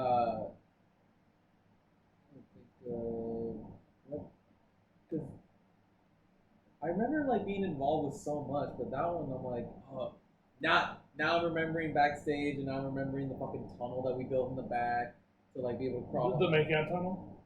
The makeout tunnel, yeah. That's what I mean. I wasn't I wasn't with anybody back in high school back then. But I heard that people like made out back there all that. Well, I forget who said they did, but someone had sex back there. Yeah, a lot of people did. Mills, now you're probably not going to be on the show. Yeah, I that would be amazing to ask Mills if he knows. Oh yeah, of course. Yeah, like it's horny kids. Like, what do you think they're doing? Because theater people are the horniest people. I always say that theater kids are expressives, and one way to express yourself is sexually. So that's why theater kids like to have sex more, in my opinion, more than others. Because like, I have tried to talk to my friends about shit like this before, where it's just like, yeah, I remember you talking with Ronnie about that on the first episode. Well, yeah, Ronnie and I definitely are similar in that sense. Like, we kind of like, yeah, we agree on that.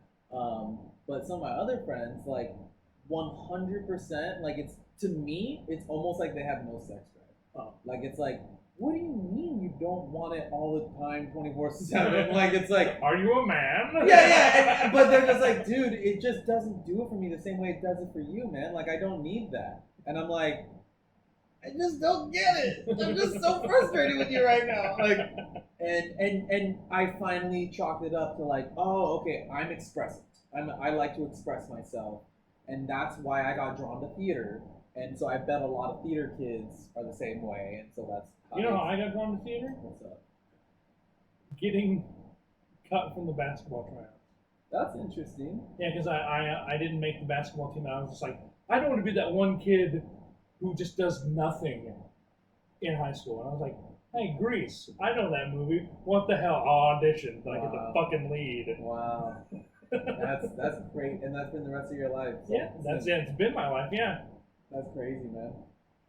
Dude, could you imagine, like... Yeah, that alternate universe if I would have gotten on a basketball team? I like to think of that shit. I can talk about that shit all day. But I'm thinking in, like, 20 years, like... if you're still doing it, my dad said something to me. He said, you never look stupid when you're chasing your dreams, And so, yeah, it's like, if you just continue chasing this, and then next thing you know, it's like, and best actor the Oscar goes to Shane Meyers. Giancarlo.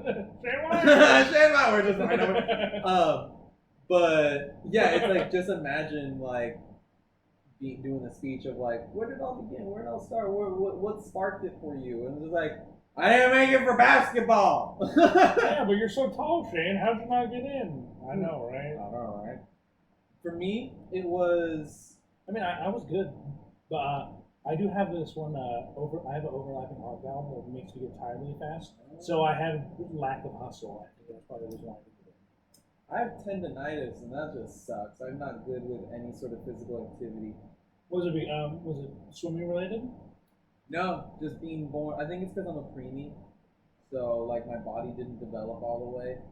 So I'm just doing the best with what I got. But I think I got into theater because my sister was in choir, and my sister's 3 years older than I am. She lives in Washington right now, but she went to Oakdale High for 1 year, and I was at junior high at the time, and so she knew Mills before I did. Oh. What was her name? Adriana Allen. What year was that? I don't know. 2006. She would be a junior when I was no. Uh, yeah, around 2006. Yeah, I wouldn't remember. Oh, okay. Uh, she's a really good student. Everyone in school loves her. All the teachers love her. I'm a bad student. I get in trouble a lot. And so it's funny because she would always set this example, and then all the teachers would be like, oh, "You're an Allen?" I'm like, "Yeah, you're not gonna. It's not the same." Yeah, but Prepare for 1 year of hell. yeah, exactly. I've had anyway. So that's how. So Adrian knew Mills. Adrian loved Mills, and then I met Mills, and so I was like, "Ah, fuck it, I'll try theater." And my first day, it was like a sophomore year in school, right? And it was orientation, and Mills is doing the whole. Everyone enters the audience, and the whole room is pitch black. See, I didn't have that because I went straight into advance. I didn't have to take intro. Oh. No, I'm sorry. I'm sorry that I'm wasting your time with these intro conversations. No. But so intro drama, first year, you enter through the side doors and you sit down in the audience, and then the doors close and it's pitch black. You can't see anything. You can't see the people next to you. So yeah, it's like super scary because you're in school, right? He then calls. He's in the tech booth. At the time, there wasn't a tech booth, but he's in the It was back. just the whole. No, he was just behind. He was just in the audience. He was just behind, like he had the table. But so he's in the back, and and he would call your name, and you'd have to go up on stage, and you'd turn the spotlight on you, and then just like ask you about stuff. He called me on stage 3 times. Like that's how I knew, like, oh, this is for me. Like I'm eccentric. Oh. Yeah, like most people, they got on stage and they couldn't wait to get off, and they were like quiet, and I was like, let me ask you some questions over there, like, since you're the one asking all the questions, how about you let me ask you something, and I started going back on Bitch. Yeah, I said bitch. And yeah, he got laughing, and so he kept on coming back up, and that was my intro. And then you auditioned for Basement Toilet, and you got the toilet. Toilet. What came? Okay, I have to ask you, what came up with that voice there, where you decided to? Well, let me tell you that I'm the toilet maker. Well, I gotta say, thanks for asking. You're the first person to ever ask. Yeah. That's to me, that's an interesting question, because it's like, hey, you made an artistic choice, and I want to know about it. No one really asks that, so thank you for asking. Mills, number one, said that it had to be an older voice. He didn't want me to sound young. Because I remember I gave you the suggestion to try Doc Brown. Yes. So, because I think I came to you and I was like, I can't do an old voice and I don't know how to do it. And you were like, well, try Doc Brown because it's not that old. Yeah, just Marty. Yeah, it's not. It's like it's kind of whispery and loud, And I think I tried, but anyway, I went home and I told my dad I got the part, and we were just kind of like brainstorming with voices, and that was one that eventually, I just kind of settled on, where it's like, and it wasn't like a voice that like I necessarily picked. It was more like a voice that like that's all I can do. That's all I can get out. So one of that didn't kill your fucking voice after every show. I didn't know. I don't know how not to do. Like, yeah. But that's true. That's true too. I hear that. Gollum in Lord of the Rings. Andy Serkis, yeah. He had to have like a certain drink made for him every day that was like full of honey and like lemon and stuff like that. Yeah, stuff to coat the throat, because it would just demolish his throat. So. Yeah, because I couldn't imagine having to sing the Toyland song in that. Toyland. Yeah, now it's not. Now I couldn't do it. I'll tell you that.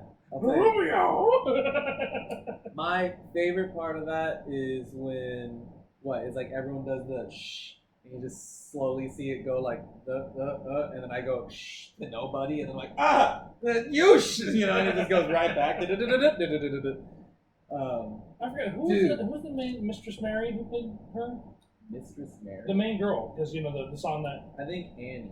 Or no, not Annie. Alice. Oh yeah, it was Allison Boyle. Allison. Yeah.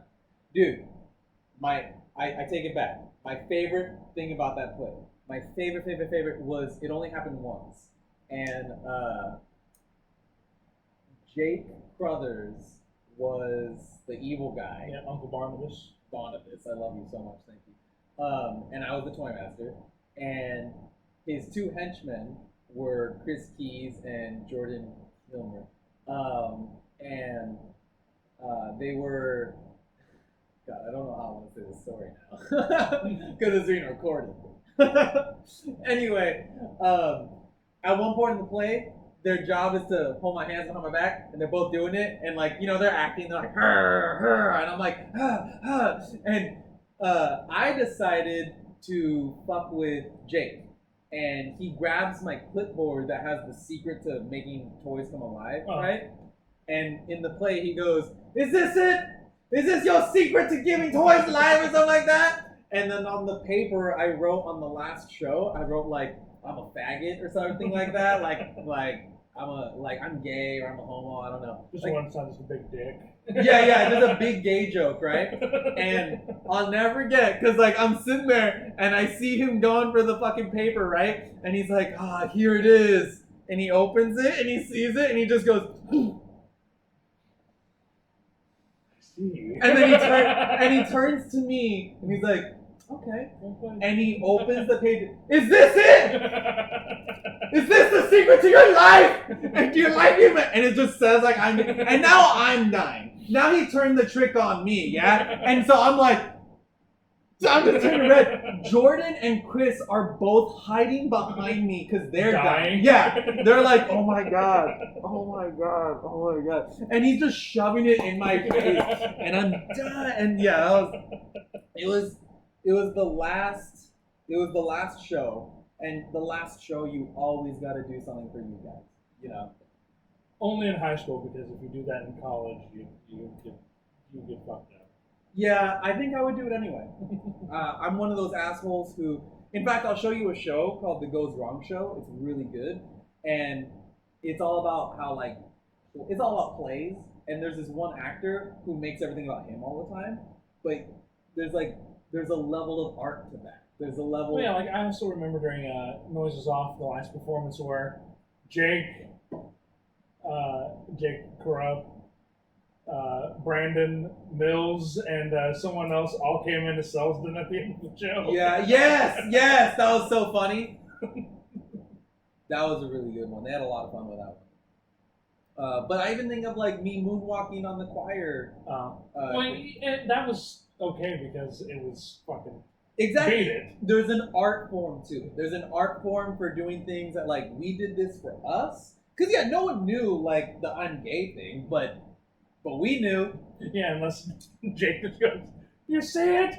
Everyone, look what he does!" Yeah. He's gay! No! That's the secret to life. Being homosexual. The shaft. Well, that is the life. That does create life. It is life-giving. So, you want to drink from my fountain of... Okay, we're done with that. And to the next segment. Segue! Dude, but yeah, you gotta do something for yourself, and like, there's an art form to making it fun for the audience and for the editors and for the actors. I forget what the little thing that Mills did during Beauty and the Beast. He was one of the gargoyles in the last show, wasn't he? Yes. Yeah, he took over Patrick Lawson's job. Yes.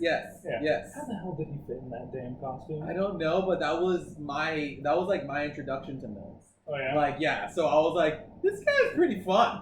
Like this guy's like, I didn't that. Well, we didn't do anything with West Side Story, did we? Because remember, I was fucking sick as hell during the shows. Well, it's because we had the Thespian Awards after. I think we did like all the like we did like the Millsies. The Millsies. We did like where we did freaking I Feel Pretty and I ripped my pants during the freaking performance. Yeah. Just right there. It is just like, yeah, I'm pretty. What are you gonna do about it? I feel pretty. Oh, so pretty. Do the freaking thing from Basic Instinct. Just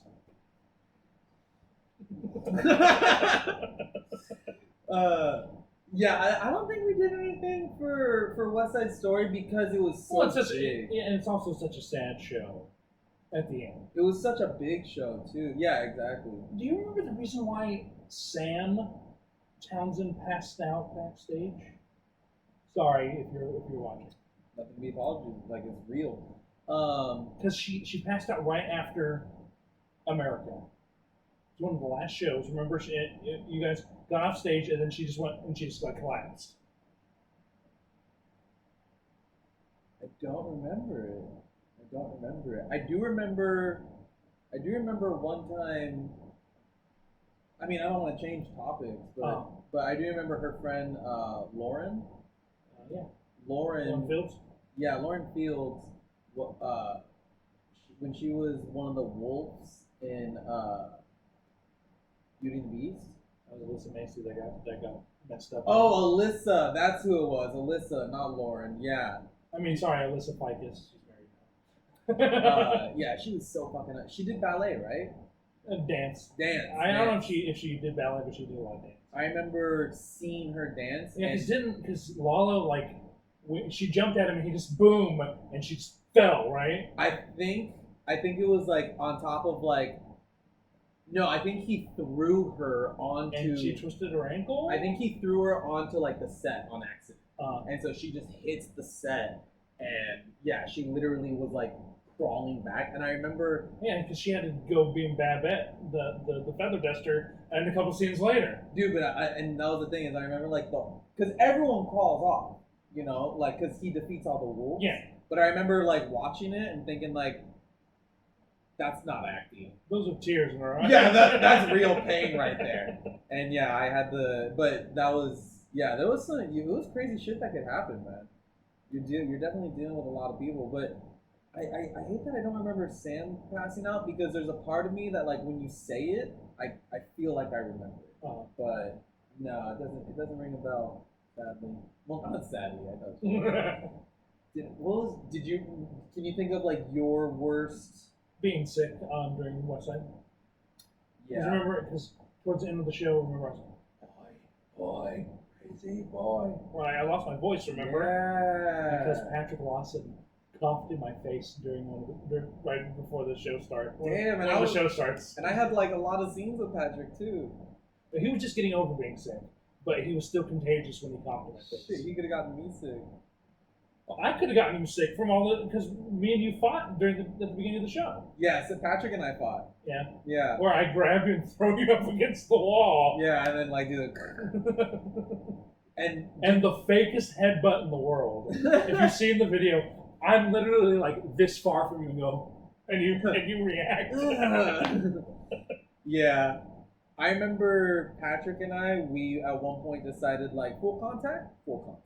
Wait, so we were hitting each other. We were like we weren't trying to hurt each other, but we would like. You were pulling the punches, but you were full contact. Yeah, like it would still hurt. Oh. But we wanted contact. It was more like instead of punching someone with your knuckles, you punch them with your wrist. Well, and Robert Leyva, when me and him fight during the Rumble at the end, because he was a football dude, he didn't know his own strength, so he's fucking manhandling me, when it's supposed to be I'm the strongest guy on the fucking Jets. Yeah, I mean, getting manhandled by because the strongest guy on the Sharks is supposed to be Bernardo. Oh, okay. That's why it's your strongest guy fights our strongest guy, and we get to pick him. Yeah, that's so funny. Yeah, it's like you're gonna love this show. I'm gonna show you the Everything Goes Wrong show or the Goes Wrong show because they do something like that too, where it's like. The actors, one of them is supposed to be the stronger guy, but obviously the other guy's stronger. So yeah, I can imagine. I want to. Yes. What's the next? Yeah, I was gonna say I want to just reference this because I feel like we're running out of time. Yeah, we have like 20 minutes left before 3 hours. Oh dang. So, yeah, we've already been here. Well, I do want to plug something before you go. Yes. So everyone. Tell me, please. Everyone. Everybody! No. I would like everyone to look at Nickel and Dimes Pictures. It's a YouTube channel that I'm part of. Okay, you're on a YouTube channel. Yeah. It's called Nickel and Dimes Pictures. We do Nickel movies and Dimes Pictures. Yes, we do movies.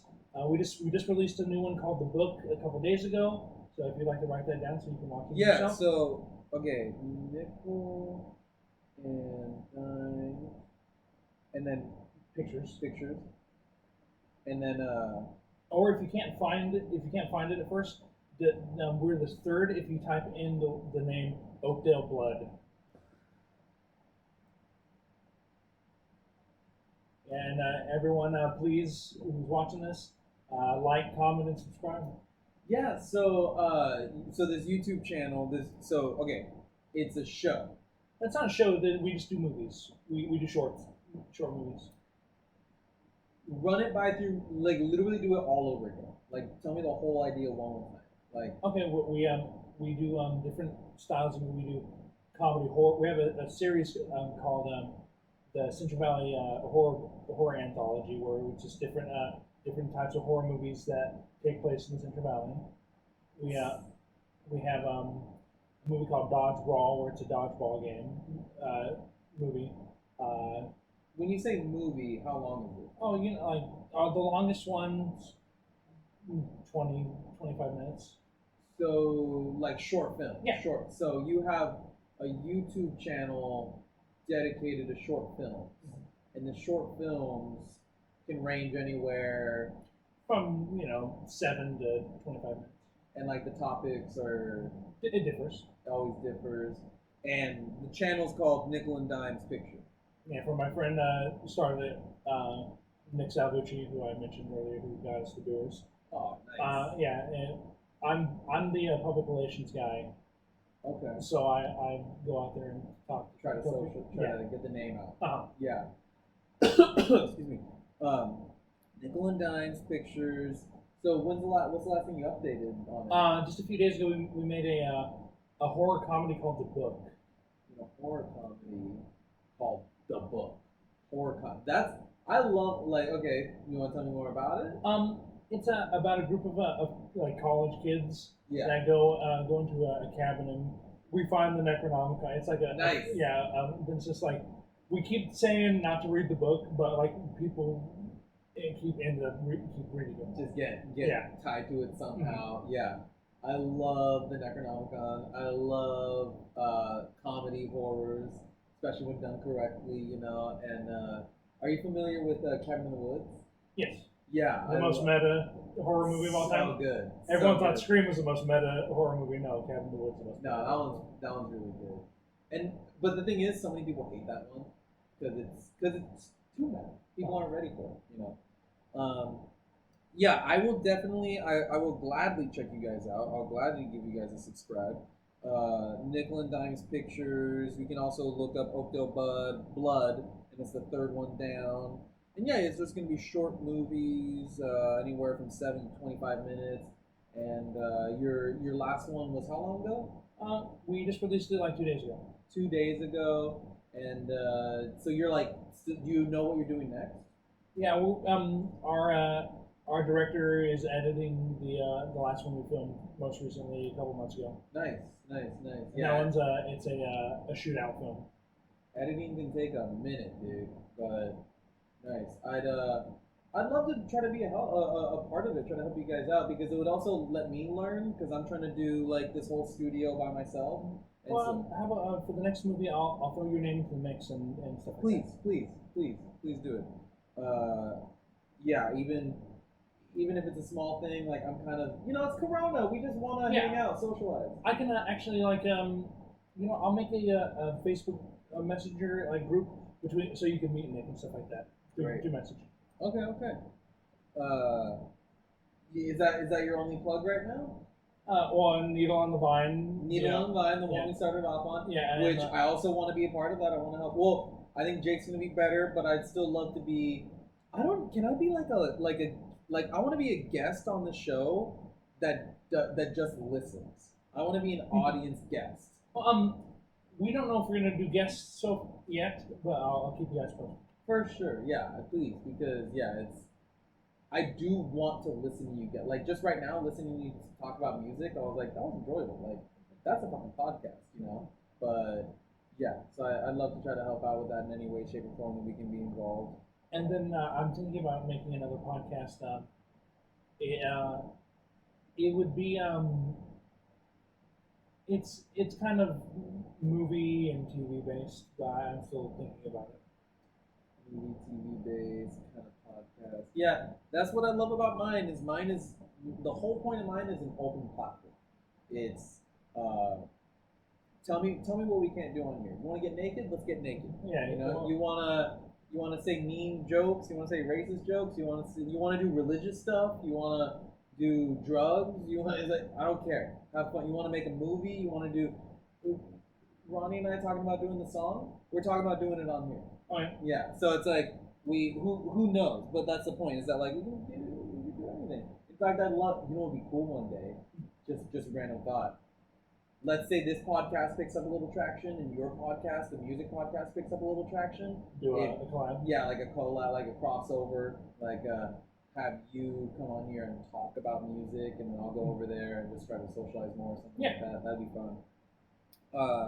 Just so yeah, give people a different flavor. Too. Yeah, of course. Well, yeah, I got two more questions for you, essentially. Well, All right. Actually, three, but number one, what are you watching right now? Like TV wise. Yeah, well, what's something that you've been watching or you're watching right now? Something that's good. Okay. Something that you're like, you know what I just watched that you gotta give a shot, or Well, a movie that I just watched recently that I hadn't watched in a while and I forgot how good it was is Tim Burton's Sleepy Hollow. That's yeah, I know that one. I've seen that one a couple times. But no, I don't remember how good it is. well, yeah, like I hadn't watched it in a long time. It's really good actually. Yeah, So I mean, that one has Christopher Walken, right? yeah, he plays the headless horseman. Yeah. I remember. Oh, I'm gonna be such a jerk. He has the shark teeth. Yeah, he filed his teeth down. Yeah. My dad had to do that. My dad had to get his teeth like worked on, and they filed his teeth down. Literally all of them, and he looked exactly like that. It was haunting. And also other things that I mean, it's not as good as it used to be, but I still watch it all the He time. doesn't look like that anymore. Sorry, Wrestling, I still watch WWE all the time. Yeah? Yeah. You love it? Yeah, That's adorable. It's not as good as it used to be, but yeah. but I still enjoy it. What do you feel has changed in the since? Well, it's really weird not having crowds True. because there's a thing called the Thunderdome now. They made their own thing where people just like through Zoom watching the show. But you know the sound of live crowds and stuff, it's missing. Yeah, 100%. And other things I've been watching, I really don't watch much TV. I mainly just watch YouTube stuff. Is there a channel you're watching or a series you like? Because same here, we're on YouTube a lot. Yeah. Check out Dead Meat. They do these videos called the Kill Count. What's that? Where a guy does he shows all the kills in horror films and stuff like that. And talks about them. Funny. And do fun. Yeah, talks funny about it. Here, hang on. I'll tell you some of my stuff I'm subscribed to. Maybe if you want to check them out. All right. Yeah, a lot of the stuff we watch. I like psychedelic podcasts. Jake watches a lot of stuff about cars. Are you really big into movies? Yeah, I'm a huge movie. Okay, check out the Movie Trivia Schmodown.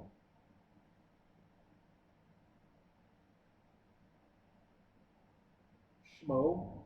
I'm still not. Right there.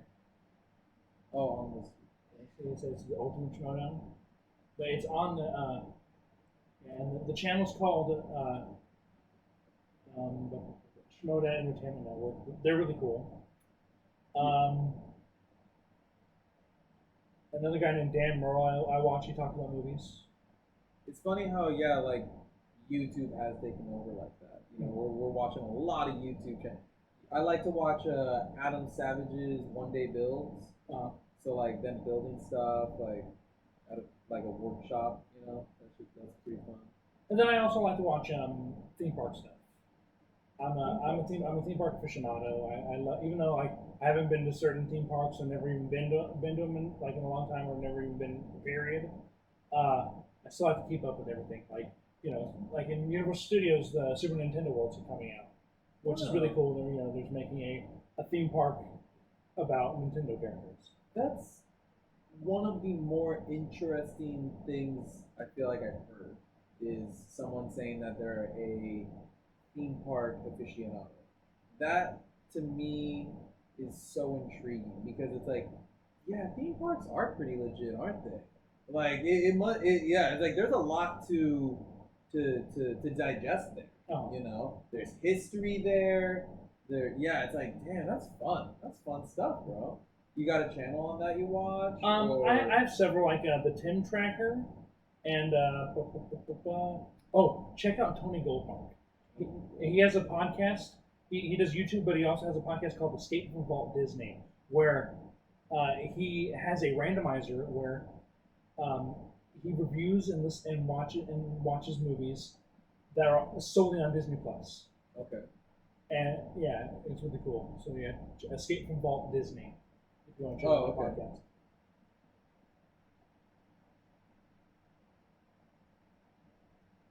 Are you familiar with Mystery Science Theater 3000?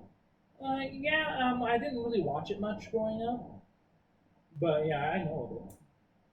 Like I know they created riff tracks and stuff too. Yeah. I would love to maybe show you an episode or two because Jake and I ended up watching, I don't know, a quarter or over a quarter of literally all their episodes. Oh, yeah. And we ended up making our own list of like the best ones. And okay, I have to ask them because I watched a guy talking about Mystery Science Theater. How many episodes if you can remember, that they talk about the brand Menards? I don't know what that is. It's this because they came from like Milwaukee or something like that. The people who and there's this local furniture place called Menards, and like I've seen on the thing that they reviewed about Mystery Science Theater, like they would just say Menards. Yeah, they have their ongoing jokes that they will definitely go over your head at first, but then eventually, yeah, you're just like a part of it. You're just like, hey, like, so yeah, I'm pretty sure I've heard them say it, and I probably even joined in, but it never registered what I was even talking about. It could have been like a Nazi thing, Yeah, like Menards. Yeah, because I think it's like anytime someone gets hit in the balls, they go Menards. Ah, is that it? Yeah, they have like a lot of those ongoing jokes. But I really like their stuff. But my dad showed it to me when I was young, so I also enjoy that humor. You like the Twilight Zone? Yes, but kind of like Star Trek. It was just before my time. Yeah. Well, there's the new one on CBS All Access with Jordan Peele. Oh yeah. I should check that out. So yeah, thanks. See, I love talking about this because all the time we're just trying to figure out a way to keep us from not being bored. Anyone who's watching my podcast must be very bored. So it's like, I'm like, hey, I should try to find some, let's show, like, here's some good shows. In fact, you said you like crime shows. Kelsey was telling me about a podcast she likes to listen to called Wine and Crime. Yeah. And it's like these 4 or 5 women that get together and drink wine and then talk about like crime movies or something like that. And or no, they talk about a crime genre. So it's like all about like homicides or all about robbery. Yeah. And then they just like talk about that and break that down. So haven't tried it, but maybe you might try it. All right. And so boom, that it has created its own like echo chamber. I got 2 more things for you. All right. I'm gonna tell you them first, and then we can break them down. Number 1, I call 5 for 5, which is 5 forward, 5 back in your life.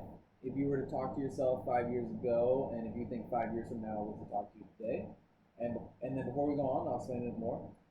Like I mentioned to you earlier, is there anything that you learned recently that you want to teach me that maybe you could teach everyone else? So first, 5 for 5. 5 for 5. For me, I'm asking like if you were to reflect on your life like 5 years in the past, and you were to be able to tell yourself something, you know. Okay, so that's 2015. So 2015. I'm I- living in Wenatchee. yeah, Yeah. I would say to not be not so scared all the time of failure, Yeah. That's a good one. and to really buckle down and look for work more than just waiting for something to happen. Yeah. And that though things are gonna happen that are out of your control, know that things will come out right in the end. Yeah. The world tends to unravel the way it should. Yeah, and you realize like this level of control that you felt you had was an illusion. You need to let that go. You need to let go of this amount of control and power that you think you have. And also, I think the last one I have to say is because I still struggle with this as well today, but learn to not hold grudges. That's a tough one, man. That's a tough one. I think I'm very forgiveful. I can forgive people very quickly because I'm a forgetter. I already forgot most of this time. But the emotions are there, and so the grudge ends up being there because I just associate the person. It's like I have forgiven them for the action, but I have not forgiven them for how they made me feel. And yeah, I got to. That's a tough one. That's a tough one. So you said, was there? Can I ask? Is there something that happened that was out of your control that you felt like that you reacted negatively towards?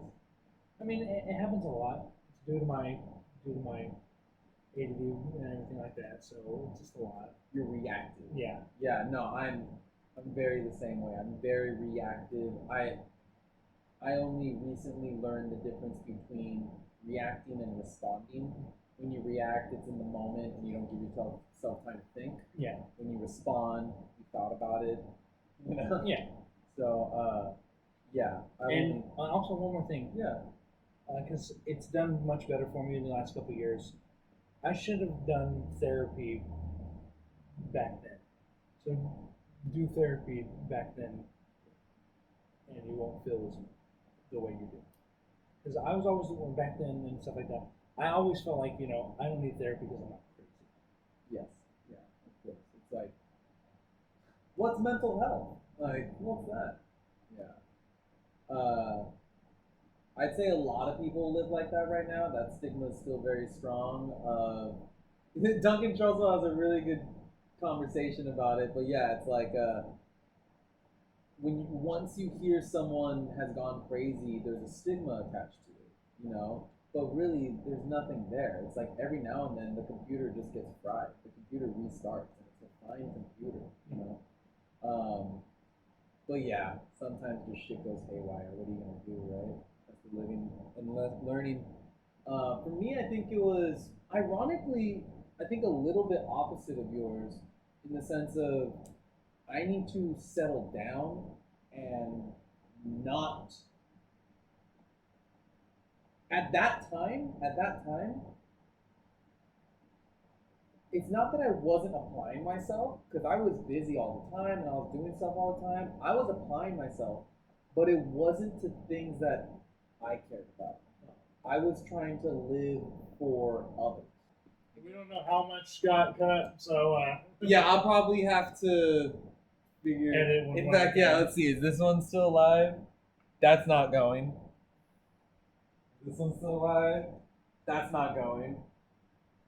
So yeah, there's. well, then let's just film an ending. Yeah, well, like I said, we're on the last two questions. Yeah. We'll finish this.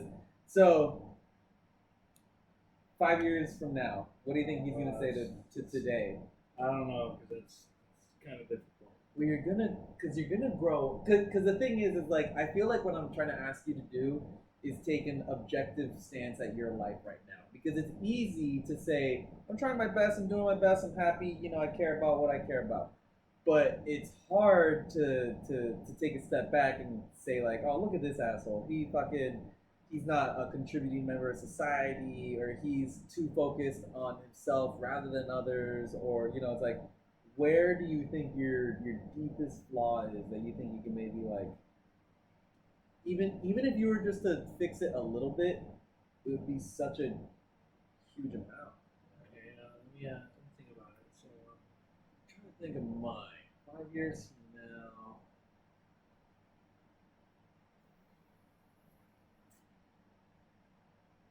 Right now, I feel very afraid of things. I think I'm almost too cautious about stuff.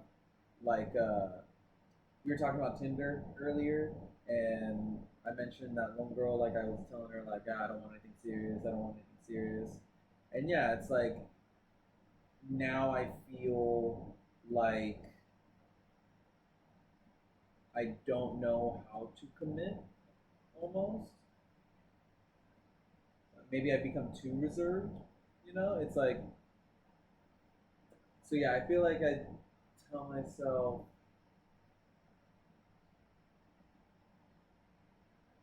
no, that is a tough it's one. tough.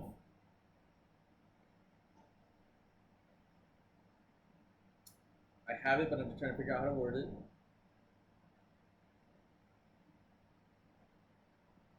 Take every situation one step at a time.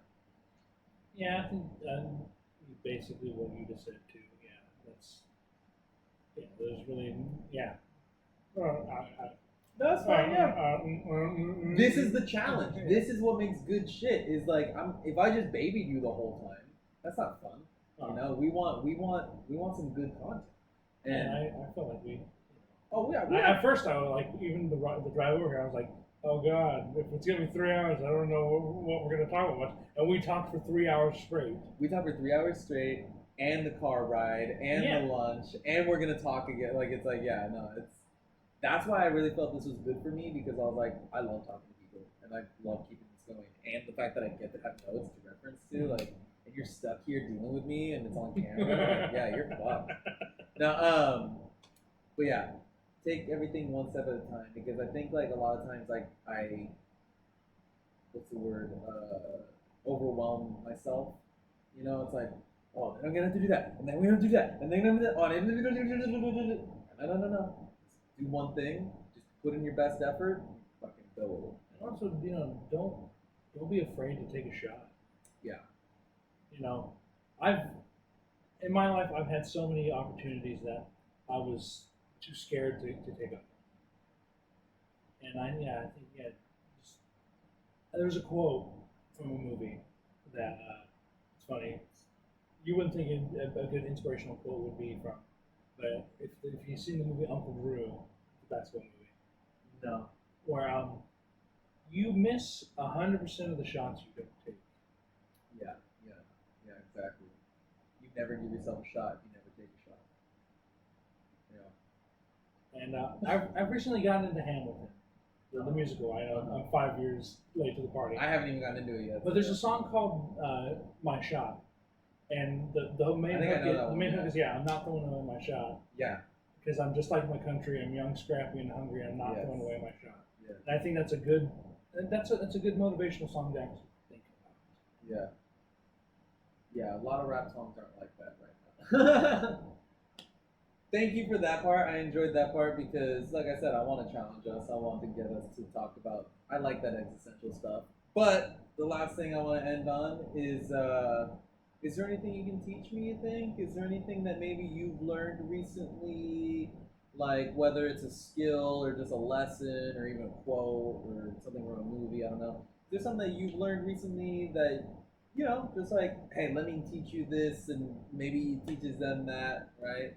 Well, due to these horrid times, I haven't really been learning much. So no. What about okay? Let me see if I can pull something out of you. Let me see if I can extract some lessons.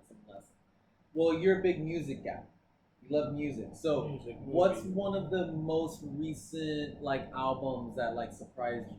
That you were like, holy shit, that's different, or you know what, they did it right. That's the right way. Here, I'll do something of an album that I never thought I'd listen to and enjoy, but I enjoyed. It's this thing that's found on Netflix. It's a music movie. It's only 15 minutes long. It's not a musical. It's technically called a musical, but like no one sings in it. But there's music and someone sings over it. Okay. It's called hang on, it's like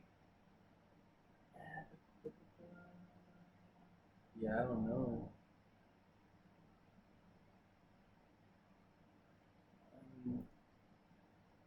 I don't have Wi-Fi. Oh yeah. Okay, here we go.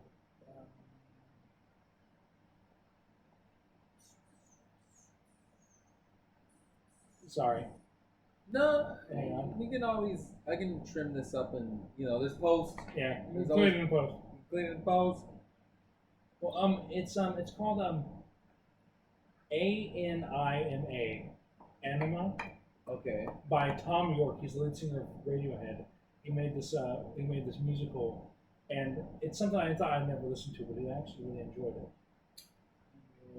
Well, short. It's like a short film. It's like a short musical film. Yeah. Short musical film. And like, what would you say is like the genre essentially?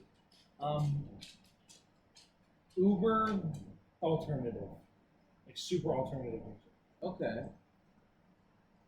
What do you like about it? What do you feel they did right? Like, why? What changed? Is there something specifically that changed your mind when you watched it?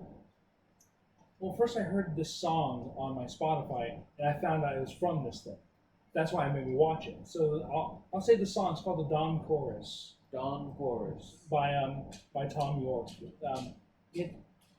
I was starting to write a horror script for a movie, and I said, "Oh, music to help write a horror movie with." Yeah. And that was one of the songs that came on, and it spoke to me. And like I've never heard anything like so chill and motivating at the same time. Okay. So yeah, they did like nice. It's hard to explain, especially because I haven't heard it. But yeah, it's interesting to have like because normally when you think of motivating, you think of like A driving force, a good beat. yeah, exactly, like exciting and elevating, But for something to be kind of calm and yet still elevate you, that's the kind of shit that sends shivers up your spine. Where you're like, ooh, that was good. That was good music, So, do you get shivers? Do you ever get? Yeah, sometimes, yeah. Not everyone does. Yeah, not everyone. That's like the ASMR kind of thing, because I listen to ASMR sometimes, and I enjoy it. The closest I get to it is like some videos, like they'll just keep the recordings of the sawing and stuff, and I'm like, it doesn't do anything for me. But yeah. Sorry, lost my train of thought. No. We're about to end it, but yeah, I was just like, what was I just? Well, that's our episode. No joke, it can honestly be that because like it was 3 hours. We went through everything I wanted to talk about essentially. And we went on some tangents. We got some tangents out of it. We got some plugs out of it. We got to talk about what you're doing. Because I think that's the most important thing is that I think like people get to hear me every week, right? But people are curious about you. Like, okay, who are you? Where are you from? What are you doing now? What do you want to do? What have you done? Tell me a little bit about yourself, So it's like I feel like what one of those questions did we not answer? Yeah, we know you. Well, guys, now we know Shane. Now we're back down to one camera. The main camera. We've been for who knows how long. Who knows, man. This is and and that's the thing is like thank you for letting me learn on you because it's gonna be better later, I promise. Well, episode 6 concluded, I guess. 6. Thanks for being here, man. I can't wait to have you again. Can't wait to be on your pod or like help you with your podcast in some way. Do some stuff. All right, guys. That concludes it. See you next time. Bye-bye. Bye bye.